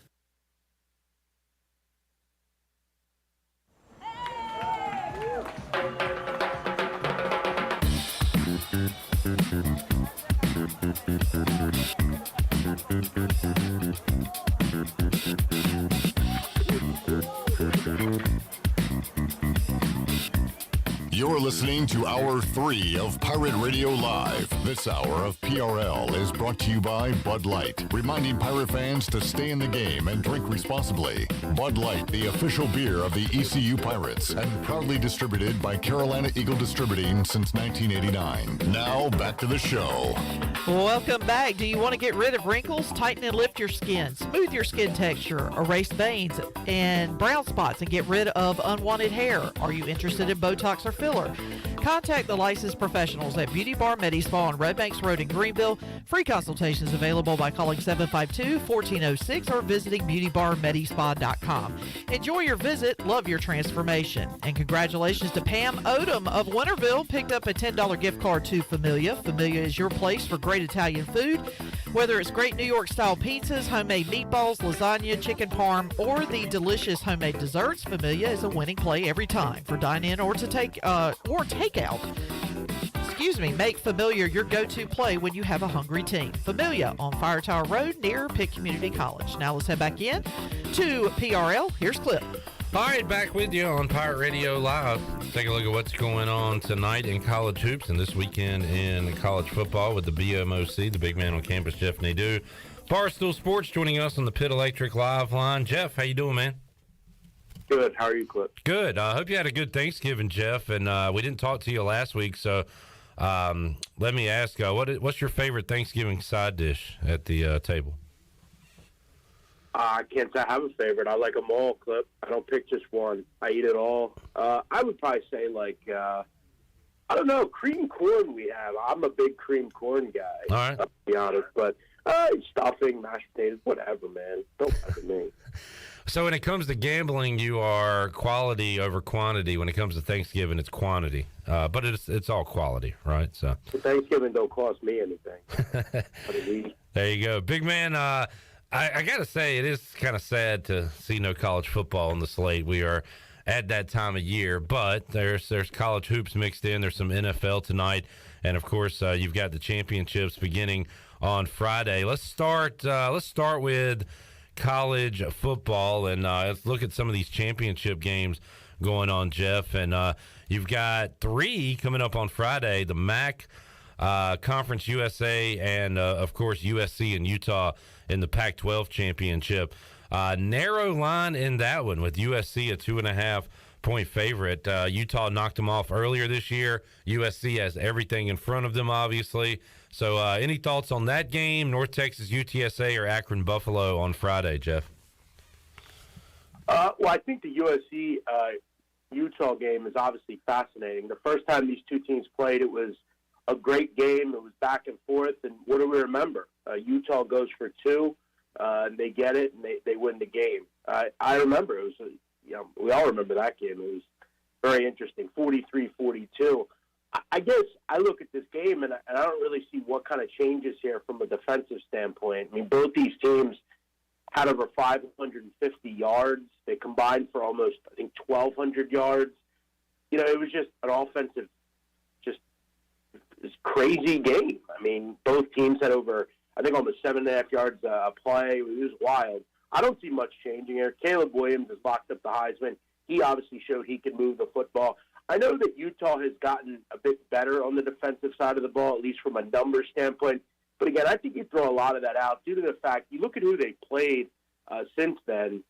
It's not going to be a murder show. We know Pac-12 football is not great. You look at it. They played Washington State, Arizona, Stanford. They look good against Oregon. I'll give them that. And then they played Colorado. But I think you throw a lot of that out. I would have a hard time playing anything other than the under here. Obviously, I'm sure USC doesn't forget that game. And I feel like if you can get them under 3, I'd probably look towards their way. But something tells me this comes down to, the final possession. There's no secret and reason as to why this number isn't going up. It should be going up. I would still play over. I think this, again, first to 40 probably wins. All right, a lot of points. Shootout coming up on Friday night. How about Saturday? Another team trying to punch their ticket to the college football playoff. They could get in even with a loss, but TCU knows they certainly need to take care of business and knock off Kansas State. That is at noon on ABC. That line, 2.5 as well, Jeff, with the total in the low 60s. The Horned Frogs, a 2.5-point favorite over K-State. Can TCU keep getting it done? Can they get it done one more time? Yeah, I think for me, I was never really on the TCU bandwagon. I don't think I bet them once this year. I might have bet against them once or twice, but for the most part, I haven't been on this. I don't know why you would have any interest in going against them here. But I do want to make something interesting, an interesting point. You look at the first time these two teams played. At the half, it was 28-17 K-State. And then K-State just completely bottled it and didn't score in the second half and lost the second half 21-0. So I think if there's a team that could give TCU some problems, it's K-State. Obviously, Will Howard's done a nice job. They can run the football, and they have some decent receivers. But I don't have any interest in betting against against TCU at this point. They're a spread darling. They're the best team in the country against the number. And I don't really want to step in front of them from an offensive standpoint. They're just too good. I would lean TCU here. Jeff Nadu joining us. How about in the American, Jeff? Tulane looking to get to a New Year's Six bowl game if they can knock off UCF, and Tulane is a home 4-point favorite. We talked to Corey Gloor, play-by-play voice of the Green Wave, earlier in the show. I asked him what happened in that first game against UCF where the Knights won, and he said John Rice Plumlee ran for over 100 yards in the first half or first quarter of that game. Just got off to a good start, and Tulane was playing catch-up from there on out. So they'll try to control that this time around. But what do you think about the Knights and the Green Wave on Saturday? Yeah, I think it's a great point by him. I mean, there's just one of those bad first quarters for the Green Wave. And as you alluded to, you go down 10, never really were able to fight back. Even when they played well, they were just down by too many points. This is another case of I have no interest in betting against a team that is a lead against the spread. I have the better quarterback. I have the better defense to me. And when we look at this game, obviously being at home is helpful. This number's hung at 3.5 pretty much all week, but I'm starting to see some 4s pop up. To me, I think you have to play Tulane here. I think they get some revenge here in a game that, I got to be honest, I thought ultimately throughout the whole game, I thought they were the better team. They just didn't play well in the first 10 or so minutes. So for me, I'm going to rock with Tulane. I think you have the better defense, as I said. I think you have the better quarterback. That was evident in game one. I think also Willie Fritz has a much better idea of just how to stop the run, how to not let Plumlee beat you. I think Tulane makes some adjustments, and I think they win the AAC. Also, one thing to keep in mind with Tulane, this is a great team inside the 20 at scoring touchdowns. That's something you really want to keep an eye on as the season goes on. They're a top, I believe, 20 team in that metric. Something to keep your eye on. You want touchdowns in the red zone, and they're going to give you them. As Jeff mentioned, no interest in going away from Tulane. They've been good against the spread. I believe I saw Tulane and Oregon State, Jeff, 8-2 this year against the spread, best in the nation. So Tulane's 10-2 again. 10-2, yeah. They played 12 games. Yeah. 10-2, yeah. All right, we'll circle back to football if you got anything at the end of the chat, but want to bring up some college hoops while we got you here. Top 25 action tonight. UConn, Tristan Newton, former Pirate, has looked good for UConn this year. They're 8-0. They host Oklahoma State coming up tonight. Showdown at the Moody Center, Texas and Creighton coming up at 7 o'clock. Pac-12 action begins tonight. Arizona is at Utah, UCLA at Stanford, and then Seton Hall is at Allen Fieldhouse to take on Kansas. Those are the top 25 matchups. So you got some good matchups tonight, Jeff, and along with all the other action. What are you looking at as far as college hoops tonight? Well, I think you made an interesting point about Oklahoma State and UConn. You look at UConn, 8-0. They've won every game by 15 or more points. They're coming in really as kind of the darling in college basketball right now. They have looked really good on both sides of the basketball. You mentioned Tristan Newton's been a complete star for them. Sanogo's been great. They just are really stacked. But I think Oklahoma State's an interesting matchup. Oklahoma State is long. I think they're really going to pester UConn in the half court, and they themselves have some decent guards, as well as a guy, Musa Cisse, who is down at Memphis, and now he's at Oklahoma State. Something tells me this number is just surprisingly low, right? I mean, why are they only 8.5, 9-point favorites here? Something tells me, I think UConn probably wins, but I think it's a close game. I mean, for all the success UConn's had, they're at home. They're only an 8-point favorite here. Something tells me this game is a 5-point game either way, but I don't know if I'll ultimately get on it. As far as the game that I did play tonight, I'm going to keep rocking with Youngstown State University. I really like this team in the non-conference. I like them in the Horizon. I already bet them a couple of times this year.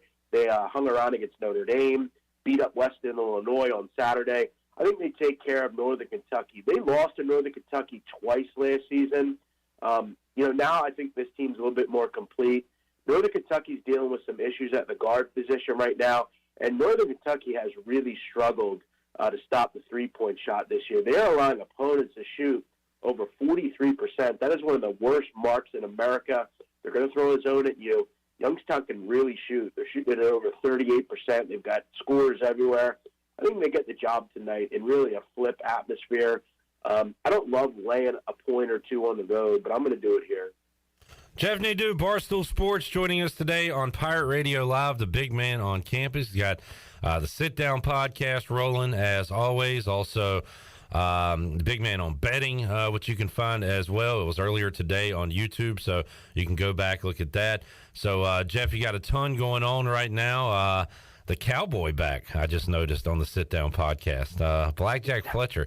I remember years ago, Jeff, and it was around the time I finally found out about what you had going on. But I remember during March Madness listening to, I was just trying to find any college basketball content I could. And I remember randomly hearing about this Blackjack Fletcher dude. So pretty cool to see y'all, combining forces here today. Yeah. We had him on. He did about 50 episodes with me to start that show, and then he had some other things that came up. But yeah, he's always good to do a show with, and he's kind of a familiar name. I will, before I go, I'm just going through one other college football game. I'm still kind of trying to understand this Purdue-Michigan total. It's pretty low to me. But Michigan is going to move the football. They move the football against everybody, and Purdue has a poor passing defense. I think Michigan puts up 35-ish. And Purdue is going to be playing with heavy hearts. Aiden O'Connell will play. He's dealing with the death of his brother, which is unexpected. He's still going to play. They're going to be on the front foot. They're one of the top passing play teams in America. I would have put this number up towards 57, 58. I'm surprised to see it this low. I think we see some explosive plays. And Purdue will never be out of a game. They love to throw the ball. I kind of had this game at 38-27, 34-24. I'm going to lean with the over in this game. 51.5 is too low to me. And just throwing it out there, Nadu, we'll see what happens with the Wolverines. Big Ten championship, college football playoff, potential championship. They're going to open up the big house next year with East Carolina going in there. So Pirates could be taking on the defending champions next September. Just something to keep an eye on. Well, I don't mean to be the bearer of negative news. Yeah. As you know, Clip, ECU has a lot of seniors, I believe. Yeah. So it might be a rebuild year. I don't know about that one, but we'll see. It's a great game, though, to have if you're ECU. Yeah, they'll be in the big house. Big man, great to talk to you. Have a fantastic weekend, and we'll catch up with you again next week. Sounds good. Appreciate it, Clip. The big man on campus, Chef Nadu, joining us today on Pirate Radio Live on the Pit Electric Live line. We'll take a time out. Come back, get ready to wrap up today's edition of PRL. Back with you to close up shop after this.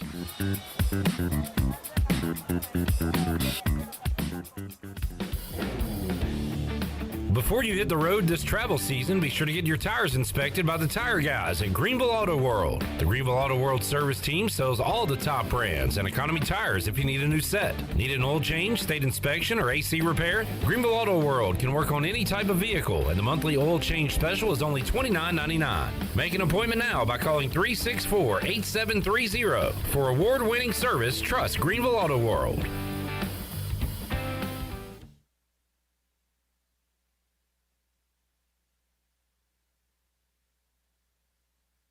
Hey, Troy D here with my good friend Kelvin Rawls from Pest Tech. Kelvin, I just want to thank you and Chris and all the great folks at Pest Tech for such awesome service. You totally eliminated the mosquitoes in my backyard, plus the fire ant problem I was having in the yard. Hey, you're certainly welcome, Troy. I have heard the same thing from all of our customers. With everyone being home, they want to enjoy the outside and being mosquito, fire ant, and pest-free. Enjoy all your property from the kitchen to the curb. Visit pesttechofgreenville.com today for complete service. Be sure to check out David Price Construction for all of your commercial or custom residential renovation and building needs. Run by ECU alumni, David Price Construction specializes in commercial projects, maintenance on facilities, and large-scale residential renovations and additions. Proud to be voted the Remodeler of the Year by the Home Builders Association of Raleigh-Wake County in 2018 and Best Business Commercial Remodel Project winner for 2020. David Price Construction, the proud ECU Home Services partner. Eastern Pines Dental, located on East 10th Street beside Lowe's in Greenville, provides complete dental care to all ages, including implants, root canals, crowns, wisdom teeth removal, IV sedation, Invisalign, and much more. And as Eastern Pines continues to grow, we've added caring and kind doctors ready to assist you, including Dr. Ward, Dr. Lovick, Dr. Moore, and Dr. Mosley. Call 751-0770 to schedule your appointment today. The staff of Eastern Pines Dental thanks you for trusting them with your dental care. While you're sleeping, our whole hogs are slow cooking over wood to create that bite that Eastern North Carolina is known for. I'm Sam Jones, and for more than 3 generations, my folks have been the torchbearers for what whole hog barbecue is supposed to be. At Sam Jones, you'll find plenty of smoke, but no mirrors. Everything, and I mean everything, is made fresh daily, including our sides, sweets, and sauces. Come on over and see us at Sam Jones Barbecue, and I bet you'll be able to taste our passion in just one bite. Sam Jones Barbecue, Fire Tower Road. Greenville Utilities electric customers will soon be able to receive text notifications in the event of power outages. Enrollment is automatic, so make sure GUC has your cell phone number by signing into your account at GUC.com, then update the information in your user profile. Want to talk with someone instead? Call 252-752-7166 during business hours. 252-752-7166. Update us so we can update you. Visit GUC.com for more information. Have you experienced increased aches and pains recently? Have you heard of CBD? Hemp Garden is your premier CBD retailer in Eastern North Carolina. Do you find yourself having anxiety or in need of extra sleep support? Hemp Garden has a variety of Delta 8 and hemp-derived Delta 9 products that can assist with those issues. If you're unable to stop by the store, don't worry. Give them a call today at 413-6100 for a consultation, and they'll ship right to your door. Hemp Garden, 3040 South Evans Street in the Target Shopping Center in Greenville. Ahoy, mateys, it's Captain Jack Spare of R&R Tire Express. We're here to serve our pirate community by offering easy payments for easy ownership. For you landlubbers, R&R will install a new set of tires for just $20. $50 installs new custom wheels and tires. To learn more about R&R, stop by 3920 US 264 or rnrtires.com. Pirate Radio. And you write that down, because when you're at East Carolina, you go for it every time. Or you don't coach at East Carolina, you don't come to East Carolina, you don't play at East Carolina with a weak heart. Write it! The voice of the Pirate Nation.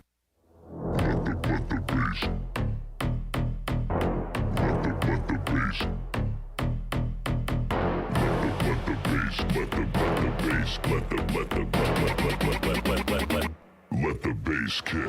You're listening to Hour 3 of Pirate Radio Live. This hour of PRL is brought to you by Bud Light, reminding Pirate fans to stay in the game and drink responsibly. Bud Light, the official beer of the ECU Pirates, and proudly distributed by Carolina Eagle Distributing since 1989. Now, back to the show. Welcome back. Taking a quick look at your stock market report. The Dow was down 194 points and closed out the day at 34,395. NASDAQ was up 14 at 11,482. The S&P was down 3 at 4,076. That is your Wells Fargo Advisors financial report. For a personal look into investing, call Wells Fargo Advisors today at 756-6900 in Greenville. Wells Fargo Advisors, LLC, member SIPC. Now back to the show. See y'all on Friday. We'll get you ready for ECU and Campbell and the sports weekend. We'll hear what Mike Schwartz has to say leading up to the Friday night tip-off. All right, that's coming up Friday, 3 o'clock for Shirley Rhodes, the man of Chan, the crew here at Pirate Radio. Thanks for tuning in today. We will see you on Friday on Pirate Radio Live. So long, everybody. Thanks for listening to Pirate Radio Live, an exclusive presentation of the voice of the Pirate Nation.